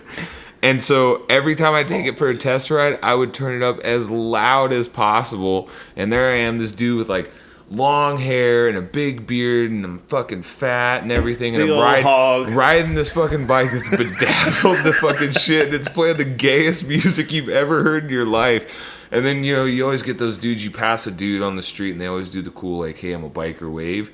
And as I'm riding this bike that's, like, shining the fuck out, I always did one of these, and I do the gayest wave. People, like, look away, like, oh, I didn't even see that guy waving at me. I'm way too cool. That's the same as the FXR wave, right? Yeah. The FXR wave is like, it's sexual. I bet it is. Half those guys, you can't even get them to wave. It depends on where you're from, man. Dude, like, FXR dudes are always trying to wave, man. It's not those. I think it depends on how old you are. The old guys I see do it a lot, but the young guys, they all act like they're too cool. And it depends on where you're from, too. It's not popular on the West Coast. You go to Phoenix or California, nobody waves at each other. Oh, Arkansas, everybody's waving. Yeah, but like anywhere down south, everybody waves. And it's like... You know what I feel weird? Like when being in Waxahachie, there's a couple dudes that rides bikes that hang out around our shop sometimes. So, like, I'll be riding a bike to lunch, and then I'll see him, and I'll throw the finger at him, because that's our, like, more close wave. Well, but then I'm like, damn, like, I hope these cars didn't just think I was throwing a finger at some other car. I had to relearn to do it because I lived in Phoenix for so long. It was like, fuck you, I'm not waving at you. You know what I mean? Like, you never did it. And then I'm like, I ride bikes that are very noticeable, and they stand out, and, like, if, I would like people to think I'm a nice person so that they might want to bring their bike to have it worked on at my shop, and the least I can do is at least say what's up. I always feel like a dick because I don't wave, but I'll pass so many people, for me to wave, I literally got to be doing this. And I'm like, I'm trying to ride, no, there's definitely times and places for it, but it's just, I don't know. I try, every once in a while I'll try, and then I'll be like, this is a pain, or the greatest one is when you're sitting there. So is there etiquette to waving? Oh, fucking no. I got no clue. All I know is that my favorite is when you're like buried in a turn and you're smashing it like 110 miles an hour and the dude tries to wave at you and you're like, you realize I'm hanging off my motorcycle right now taking this turn. Like, you really want me to take my hand off the handlebar and be like, hey buddy, how you doing? I mean, if you're a gangster. I guess I'm not gangster. I ride a Softail, man. It's a girl's bike. Come on. No, that would be a Sportster. I got everything. So what am I? Like some kind of like... You don't have a bagger. LBGY or something. You don't Harley have, rider. You don't have a bagger. I got all the... Do you have a bagger? I got bags. You don't have a bagger. I think you don't have a V-Rod. Where's your street? Oh God, it ain't happening. It ain't happening. Have you rode one of those like the streets like the 500 750s? I've ridden them. Like, it's not for me. What's the take on it? Because it's a toy. They're slow. Yeah, I don't even understand why everybody's freaking out. I mean, but you can turn anything into what you want it. Yeah. Just depends how much money you want. I feel like every model other than those models for Harley, you could do everything you want to do on a bike. Like you could tour, you can ride in a performance manner, depending. Yeah. Like maybe limited in one area over the other, but when you get to those streets, you're limited to commuting to work. I mean, you would think that, man, but we had this customer in the dealership I worked at in Mesa that rode his Buell Blast across the country. Like he loaded it down. He had saddlebags, he had a tour pack, and then he had a tank bag. And I mean, I can't imagine he was going faster than 55 miles an hour the whole way, but he would ride it from the West Coast to the East Coast. And if you think a street's horrible, get on a Buell Blast. Yeah, it's 10 times worse. Yeah. But the street wasn't built for America, though. There's a part of me that wants to go hang out at the BMW dealership when I get home and just kind of catch the vibes a little bit, because I really want one of those RS 1200s. Or GS 1200s, I'm sorry. No, RS, I don't know. You're asking the wrong guy. I don't know BMWs. RS, you want the off-road? I ride real. No, I want the adventure one. I think that's RS. 7-gallon tank. Yeah. I want to get the Honda. Why don't you call Africa. Chip and pick up the new Softail that he built? You know what was funny? It's crazy, like how many people listen to our podcast, and when he started building that bike, they started sending me messages saying, he got that from you. He stole your idea. And I'm like... Because you're the first person in the world that's ever thought of, turning an adventure Harley. I mean... I thought he was. No. I 100% didn't. I just, just like everybody, like we all go through phases of what's cool in motorcycling. Yeah. And I felt like, maybe I'm just not in tune right now, but I feel like maybe 6 months ago, like before this riding season really kicked off, like I was just all about fucking riding cross country. And then this year has been such a fucking hammer of work. Like every time I want to get away to do something, it's like, you got 20 fucking Simpson helmets to paint. You got all these bikes and all this and that and the other. And it's like you can't get away to just just regather yourself and just be away from it for a while to come back fresh. It's like... That was me last year. Last year, I didn't do anything. I didn't go to any events. We did Giddy Up and we did Texas Hills because they're literally in my backyard. Well, as of today... That was it. I'm like... I'm depressed. That's all there is to it. Like, every year for the last 5 years, this would have been the 5th year in a row that I've ridden to California, and we didn't ride. Mainly because I don't have a lot of friends anymore. B, I decided to make that trip something about me and my wife, which I had a great time with my wife, so I love that. And then, Sturgis was coming, and I was like on the fence of going, and I'm still kind of like not sure if I can make it, but I really want to go really bad. And there's been no other trip, and the only trip I wanted to make happen that was going to be good was the bike got stolen. So it's like the way to rob somebody of any kind of enjoyment of fucking riding a motorcycle. So I'm like, now not only am I coming home to not being able to have a fulfilled feeling of doing a trip on a bike, which is what I live for. Now I'm like, dealing with the insurance company, trying to they were calling us like, fuck, dude, like you didn't. It's like being pulled over when you didn't. You're not. Yeah, maybe I was doing 5 over the speed limit, but damn, like I don't have any drugs on me. So nothing I'm doing is wrong, but I feel because I'm being questioned for it, like I feel like I'm in the. Well, that wasn't even like doing 5 over. You didn't do anything wrong. Yeah, like I fucking walked out and the bike was gone. Yeah, sucks. It's all about the bottom line dollars for those insurance companies. Just like with Harley Davidson. Who's outside watching the bikes? I don't know. That's why I parked in the front, so they'll steal other people's bikes before they can get to mine. But what's funny? And I don't mean to say it funny. And if Jetty's listening, I'm not saying the situation's funny, Jetty. But we've had this conversation about what's better, having a stock paint job or a custom paint job. Like, does a custom paint job prevent your bike from being stolen? I think so.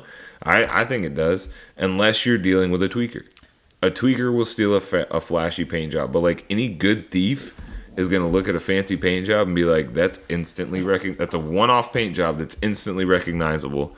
I can't resell that motorcycle easily, or get rid of it easily. You have to strip it down. Yeah, strip it down and repaint it, And I think it's a fantastic form of theft protection, Yeah.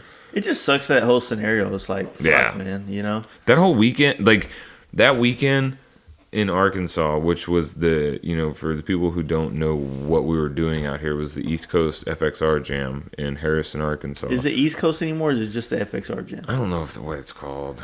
But anyway, it was the FXR Jam in Harrison, Arkansas. It was the best weekend and one of the shittiest weekends in the same weekend. You know what I mean? It did was it showed you the real camaraderie that FXRs had. Well, there was so much bad crowd and good that it was, you know. When's the East Coast Sportster Jam?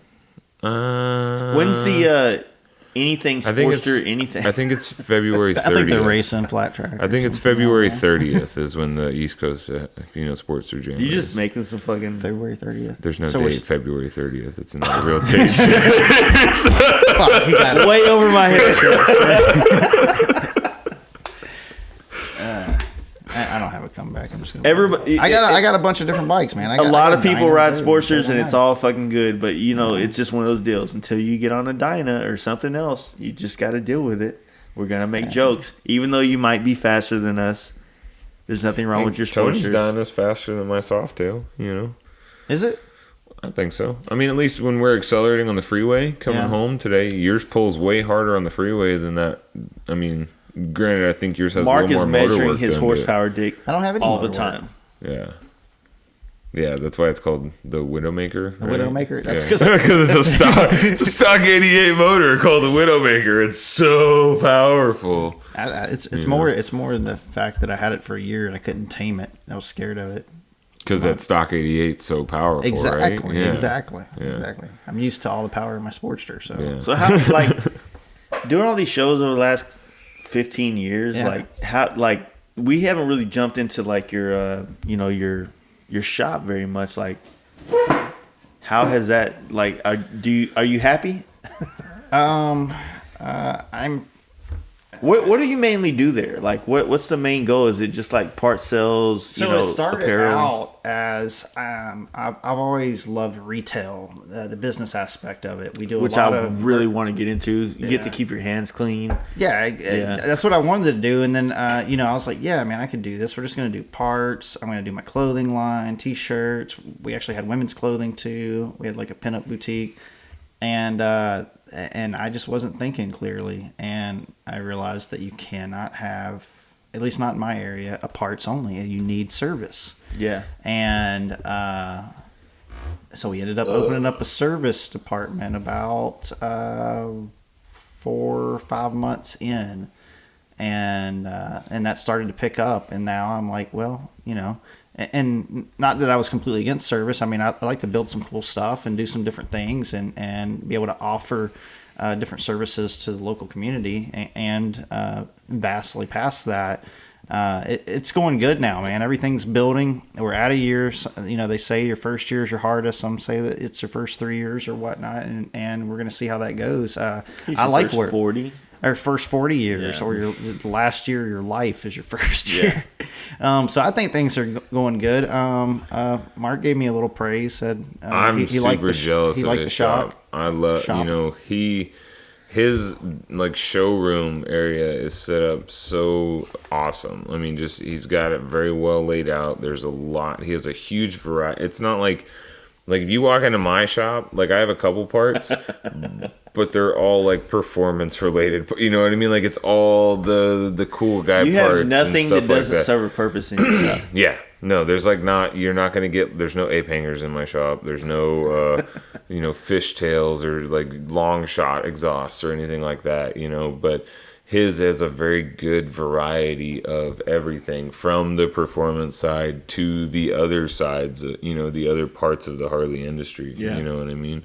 What I want to do is have his shop on the parts side combined with my shop on the service side and be awesome, because I love Can the people listening, can they see our hand gestures? Yeah, they can totally see our hand Our hands gestures. are coming together. So your fingers are like two hands scissoring. are becoming one. Yeah. Kind of like a mitt or something. We just got to get Tony to move to Austin, and then he can run the parts side. See, that's the Here's thing the other with Mark thing. right now, right? He wants everybody to move to Austin, but Yeah, he's not offering to move anywhere else. The thing is Texas Hey, is come kind move of to the like most expensive FXRs. part to Everybody Texas. thinks they're cool, but really the cool stuff is the Sportsters, and Arkansas is the Sportster. I don't know. I don't know, man. I don't know if I put that right. I'll give you this. I had a blast riding in Arkansas 2 weeks ago. We went the majority of the riding that we did was all back roads, obviously, but the one road that stuck out was that scenic Route 7, and we took it from almost as low as it goes all the way up through the Ozarks to Harrison, and that road is so gangster. I mean, there's so many turns. It's just back and forth, and the posted speed that you're supposed to take the turn is like 25 or 20 or 30, and you're sitting there taking these turns at 70, 80, 90 miles an hour, just like, if I hit a bump, I'm dead. Like, there's, I'm going into the other oncoming lane of traffic, but the road quality was incredible. There weren't like divots and bumps and potholes, and it was smooth concrete. So when you were dragging peg, you weren't like bouncing off the ground and everything. I think this state is awesome, man. It's beautiful. Man. Yeah. It changed my mind. It changed my opinion on the state, because I'd never been, northwest, right? If you were because north to northwest, because what's it like down towards the Mississippi Louisiana border? Is it kind of? It's different. It's a little bit more like farmland style. Yeah, more delta. And Delta. a little bit of mosh and stuff. But it's, if you go north of the Little Rock area, like Mark was saying, 7, Highway 300, Highway 10 out. All those are nice, and we're going to get to experience a little bit of that on Sunday, the day after the event tomorrow. Mm-hmm. Yeah, I'm looking forward to that. You know what's weird? Like when you go to Cali, or just west, you do the mountain riding. There's some amazing shit, right? When you go east, you get some, a good road to ride a motorcycle on. It doesn't really matter what's on the outer edges of the road, all right, there's an ocean here and there's a mountain here. That road might not be better than a road in Texas. It's just left and right and left and right. It's just good curves, good hills, good transitions, right? But when you come out east, you get the same quality of roads that you would get out west, or you would get I was driving down a road today that I was like, yeah, this is better than the Teledragon. It's just a random road I'm taking to fucking Ava. You know what I mean?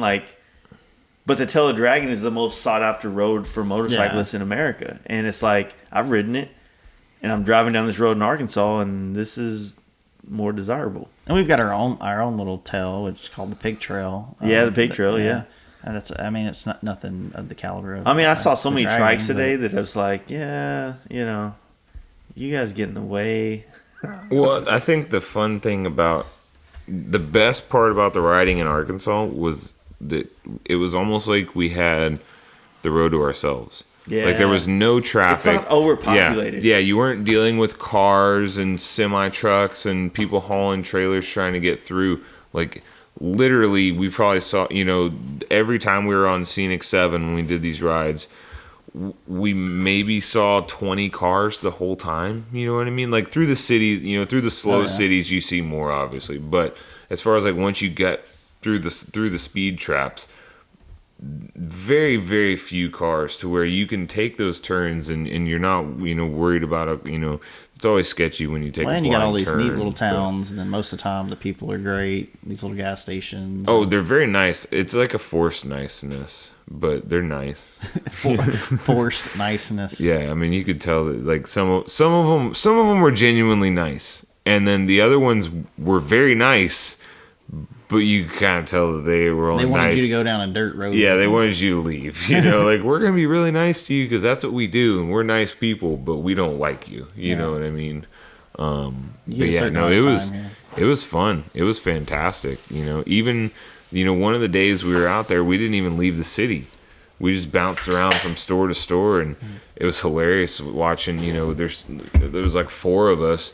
It was, who was it? It was me, Chris, Joe, and Jay.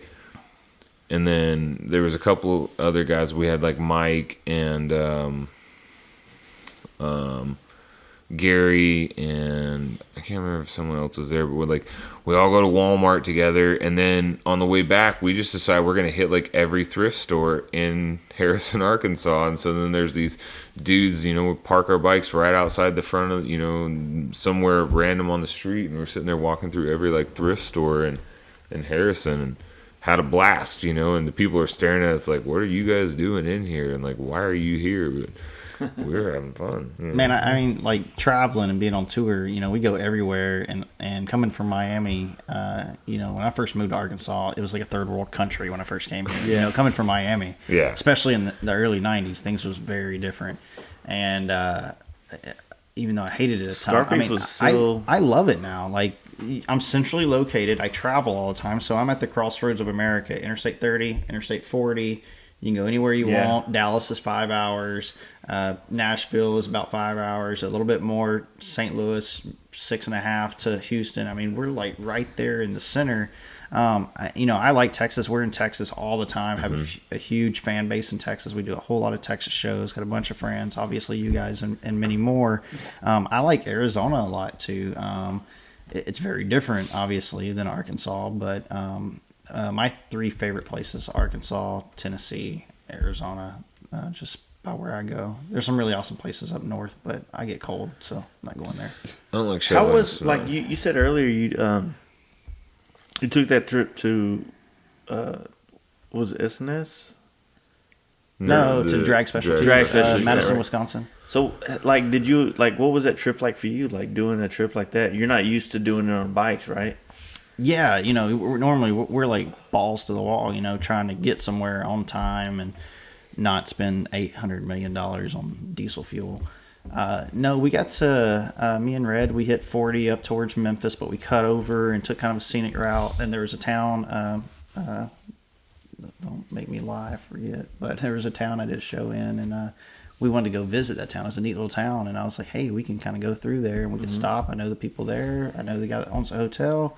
We'll check it out. And we did that. We hung out. One of the ladies that works at a restaurant there took care of us at the restaurant and everything, and hung out for a bit. And then we headed north and just experienced the ride and going up through Chicago and up to Milwaukee, and went and saw some friends in Milwaukee. Went to the museum, got some friends that run the Harley Museum up there, and I want to go there so bad. Got to go hang out, and then we darted across to Madison, and that was a great dealer show. We had a good time.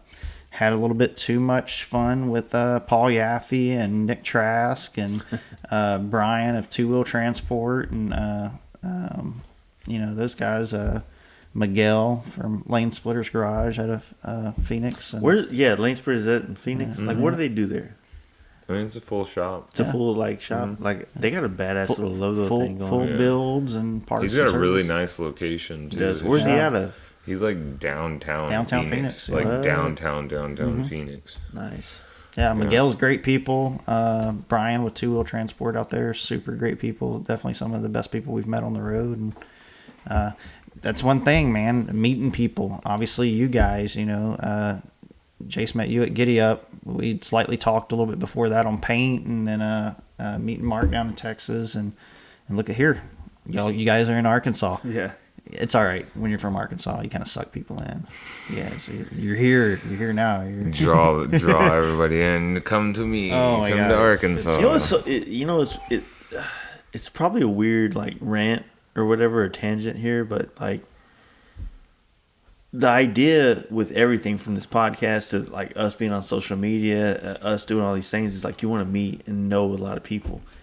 But the more and more people you meet and the more people you interact with, it's like, oh shit, I really like this guy, I like this guy, he's cool. It's like you get so worn thin, you want to give everybody this amount of attention and effort. You know what I mean? And it's not that one person deserves more than the other, but it's I couldn't imagine being somebody that's actually famous. You know what I mean? And wanting to have still continue to have some type of a real relationship with all the people that with he knows. people, just the average person and people you met on the road. I think it depends on who you are. If you ask a lot of my friends, or people that I know, depending on who they are and how well I know them, they'll either tell you one or two things. They'll tell you that I'm the shittiest friend in the world because I'll never call you, I'll never write or anything, but I'll show up at your house and pretend like we just saw each other the night before and we hadn't talked in 4 years. Yeah. You know what I mean? Like, I can pick up in a heartbeat where we left off as far as stuff. Like, You're like the best chick, like side chick. Like, you know what? I don't need you every night. That's what it is. Every once in a while, I need a little mark in my life. You know? And it needs to be just like we left off. But no, it's like you get. I mean, like you have a family, you have your business, and then you have like this industry, right?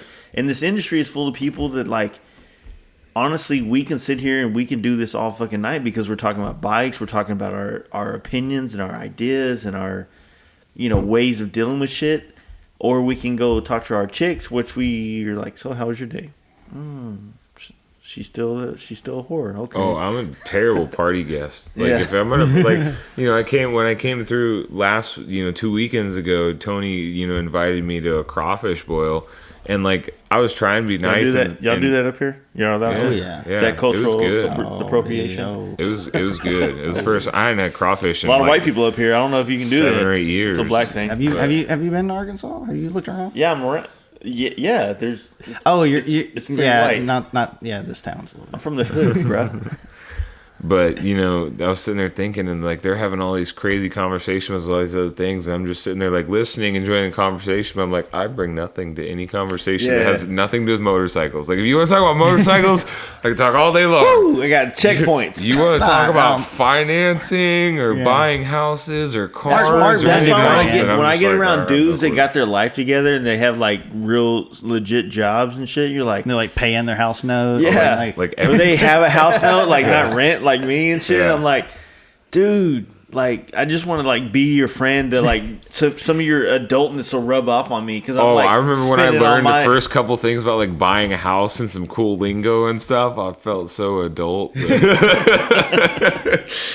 realized It's like really, you know what? I just need a bike and a bar and some sluts. It's just one of those things. Like that's all that interests me. I don't. A lot of people, they have their work and then they have their hobbies, and it's usually completely separate. So you got, like, let's say an accountant, and then his hobby is like remote control cars or woodworking or something else, or art or painting or welding or whatever. But like, what I do for a living is also my hobby. Mm-hmm. So I get off work, and when I'm not doing things with my daughter, I'm researching motorcycles. Mm-hmm. I'm not like figuring out other stuff and looking into other things. So like, someone wants to talk, like, I don't even watch the news. The only reason I know news partly is from Joe Rogan and shit. well, that and memes. Like, I literally, like, I don't know what's going on, but then I'll see like a picture and then it's like that Kim Jong-un dude like shaking the hand of the other fucking dude, and like, I had no clue that was happening or that was set up or anything, and then I'd like research it real quick and look into it, and it's just, I could care, and I probably should care more. All right, It's so probably check a this out. Like, childish thing. I know this is off topic of, it's just on topic of motorcycles, but so when I posted the thing the other day about Harley doing their deal, right? The Trump retweet. Or yeah, whatever? the Trump retweet, right? All I did was repost it. Where I fucked up is I didn't put a question mark at the end of my statement on there, right? So with a period, it makes it a statement. With a question mark, it makes it a fucking question.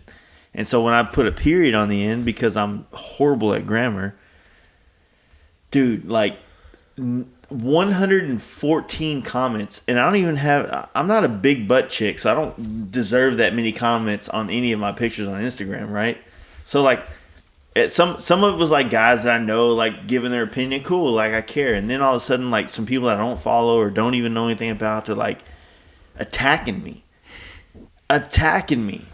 You support Trump and blah blah blah and fucking this, and then everybody and their mom saying Harley's been having China make fucking front ends forever and blah blah blah, and it's like, wow, people are really fucking fired up about that shit.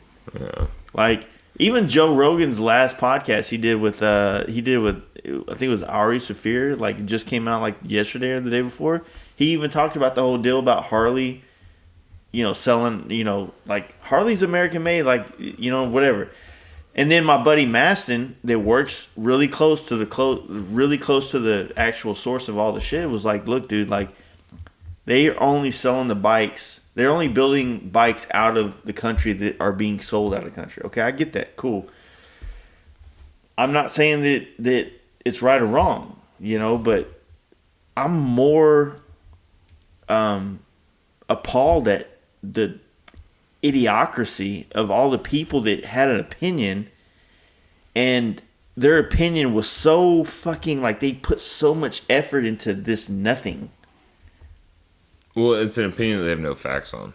Well, if they don't have any facts, that's what all opinions are these days. Why though? Make opinions because it's easy. It's easy to get online and you see something and you're like, oh, that's the truth, and then you just assume it's the truth instead of like doing the research and figuring out what's going on. Or is it not that it's so easy to have an opinion and so hard to do real shit on motorcycles?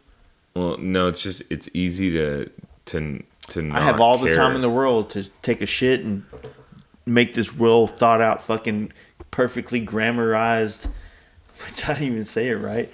Grammar, like whatever the fuck, I don't know. Like statement about what's taking place, but realistically, it's like I don't give a fuck which way you lean, left or right, this or that, blah blah blah. I don't give a fuck. Do you ride? Are you into bikes? Yeah. Are you here for the long run? Are you just here because it's cool right now? Those are the kind of things I care about. So when I asked the question, it was more of like, what's really going on? What are your thoughts? Not your Republican, Democrat. I don't give a shit about that part of it. Yeah, you were looking for the actual content of the quote, and everybody was focused on who made the quote. I'm open to the opinion on the situation, but I'm not open to your opinion about policies and shit. You know what I mean? That shit was fucking retarded. It was annoying. It's just everybody wants to be right. Everybody wants to be on the winning team. What is it here in Arkansas? Is it more like Republicans and right-wing dudes, or is it more like... I think it depends on where you're at. Yeah, it's just like anywhere. Where you're at. No. I bet down that dirt this area road, that we're in, I'm going to say it's more right. I bet that area down that dirt road was pretty Republican. Man, that dirt road. A lot of Trump stickers, I don't even know if they even get that far in life. Like Little Rock, is that not Democrat? Even though it's a bigger city, it's still Republican. But you know what's weird about motorcycling in the community is like I know so many people in the motorcycle industry, and I'm sure you guys do as well. And it's like that's not a conversation that we ever have. We talk about bikes, we talk about things we want to do on bikes, things we want to do to our bikes. We never get that far. There's always that one guy that That's tries. We keep things that are more common.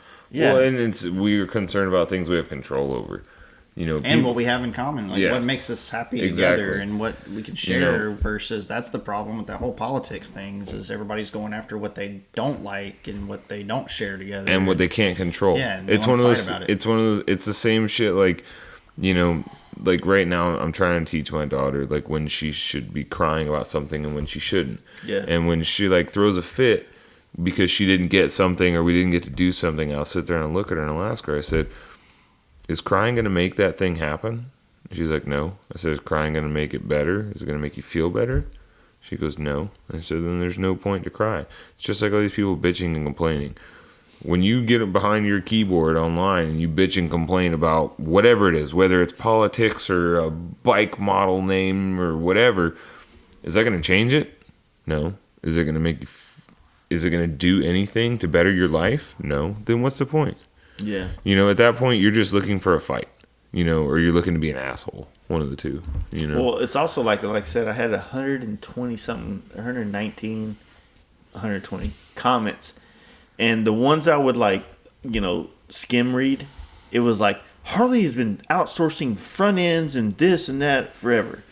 That was probably the majority of the comments was people that were just saying the bikes never was 100% made in America. Blah blah blah blah blah blah blah. I'm like, yeah, duh. No, obviously. The front end says Showa on it. We're not retarded. You know what I mean? Are you sure Russia didn't get in your yeah, that could have been. Yeah, it could have been a Russian bot. Planted all those. I don't comments. even. To be honest with you, I don't. I care. I guess I'm supposed to, right? I don't know. I guess I'm supposed to care that Harleys are made here. Oh, I mean, I care that Harleys. I thought you were talking about Trump. No, I mean, I care that Harleys are made. If Harley was made in care. Japan, I probably wouldn't own one. Yeah, I mean, I do care that they're made here, but like, you know,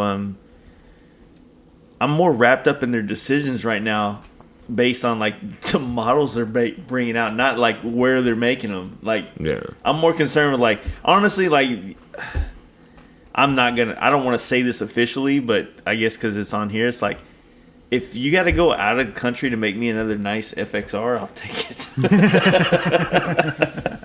See, I'll take a Canadian FXR all day long. Like in Budapest. But that's kind of the difference. Like if Harleys, let's say Harley were all made in Japan. Yeah. Or if it was a Japanese I would company, have to buy all new tools. I'm not down with that. But if Harley was a Japanese company, I wouldn't own a Harley. Yeah. The reason Harleys are cool is not just the sound and the lifestyle, you know, not just that it's American made, but the sound and lifestyle and all the things that go along with it. But if you take away the American made aspect of it and you're buying a Japanese bike, like there's way better Japanese bikes if you're going to buy a Japanese bike. You know what I mean? But Harley has that this is an American company. It has the lifestyle behind it. You know what I love about all it? that. I love the ups and downs of the company. I love the fact that they did this and they did that. You know, when the Discovery Channel came in with that TV show, the Harley and the Davidsons, I don't know how factual it was or how 100% accurate. Very factual. But it was still good. And I mean, I know that it kept along the lines of what happened. But, you know, you look at like the late 70s when AMF bought them out. And then you look at the turn, like how they turned the company around, you know, or whoever did turned it around for the 90s when, you know, you couldn't keep a Harley on the shelf. And then you look at like the corporation bang or boom of what's going on for the last 20 years. You know, it's like looking... I love that they've been this company that's gone up and down and flood. They've had great things that happen and had horrible things that happen, and that makes me feel like that company's human. You know, like they're not perfect. Not every bike that they make is perfect, but they did do something badass a long time ago, and some of those things are still a part of who they are today. You know, like I always tell people, this is like, when you look at an FL front fender on most, you know, touring Harleys, an FL, that's a fender that was designed in the fucking 30s or 40s or some shit like that. I don't have a young Jamie over here to figure that out for me, but it's around there. I did the research one day. I can't remember. I drank a lot since then. But to me, that it's almost like when I apply that same like thought process to what I do for a living, it's like there's certain things that I've done in my career that's been resonating ever since, and it makes me feel good that I was able to do something great at the youngest part of my career that's still a part of my career today. And so when you look at like a company like that still has those design aspects that have become classic over the ages. You know, cars have gone from, you know, you talk about a company that was there for Art Deco, and then you go through Andy Warhol and fucking all these different like movements of design and culture, right? And then you get here, and that fender that was designed almost 100 years ago is still sexy. You know, that's cool to me. I could see that, you know, if you like the FL fenders, you know. I mean, I don't want an FL fender on my FXR, but you know. I got an FXR with knuckle dragger fenders on it at the shop right now. You know, we can hook you up. No, it's just cool to have something that's like, there's culture to it, man. Yeah, like, no, it's always cool when you own something that's not just, it's kind of like, you know, buying a new car versus buying an old car. Yeah. I mean, even if you're buying a new Harley, but still, you know, like anybody can buy a new car. But that doesn't mean like a Tesla. There's zero history on a Tesla. It's a new car. It's nice. They work great. But there's no nostalgia. You know, Tesla, who knows? Maybe Tesla one day, people will be getting Tesla maybe 100 tattoos. years from now, yeah. You know, people have Tesla tattooed across their chest and stuff That's like that. definitely going to happen. You know, I'm sure. Tesla I'm sure division. when he owns Tesla division. I'm sure when he owns everything Mars, you do is know? division. Or cartel, the Tesla cartel. Yeah, there you go. But you know, Nation. those other brands don't have that stuff. I mean, I'm sure there's some people that have like a Honda tattoo, but not very many. Well, before you go, where does the Rebel Den? I mean, obviously you're in Arkansas. It's pretty rebel out here. Yeah, I don't have really a great story behind that. Ultimately, what it was is, like I said, I've always been a businessman and this and that, but it was just trying to come up with something that, it made sense of what we were doing. We're the rebels in the area of, you got the Harley store, it's the Harley thing. Yeah. And then you've got one of the, some of the other shops in town that have been doing their same thing that they've been doing forever, and we're doing something different. And so we're the rebels of the area and trying to get the rebels of the open road. It sounds corny, but people together and do some things different in the area.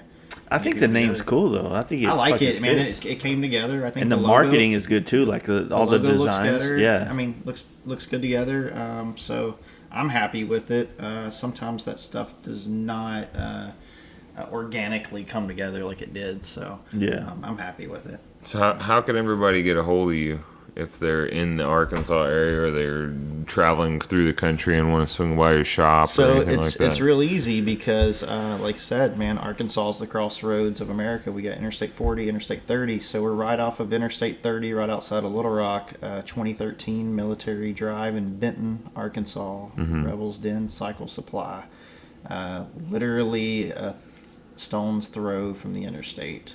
And it's Rebels Den Cycle Supply on Instagram, right? Instagram, Facebook, all the social medias, rebelsdencycle.com. Mm-hmm. Yeah. And then if they want to check out your stunt tour, it's bustedknucklestunttour.com. Yeah. No, Harley-stunts.com. Harley-stunts. Or you can Google Busted Knuckles. Yeah. You can Google any of the riders, Eric Rock, Sonny D, King Tony. You can find us through the interwebs. Everything's just a search away. There you go. Then you know everything about everybody. Google is the fucking king. I know, man. For King Tony. You got the coolest nickname. I want a cool nickname. Gay Jace? No, he's King Tony.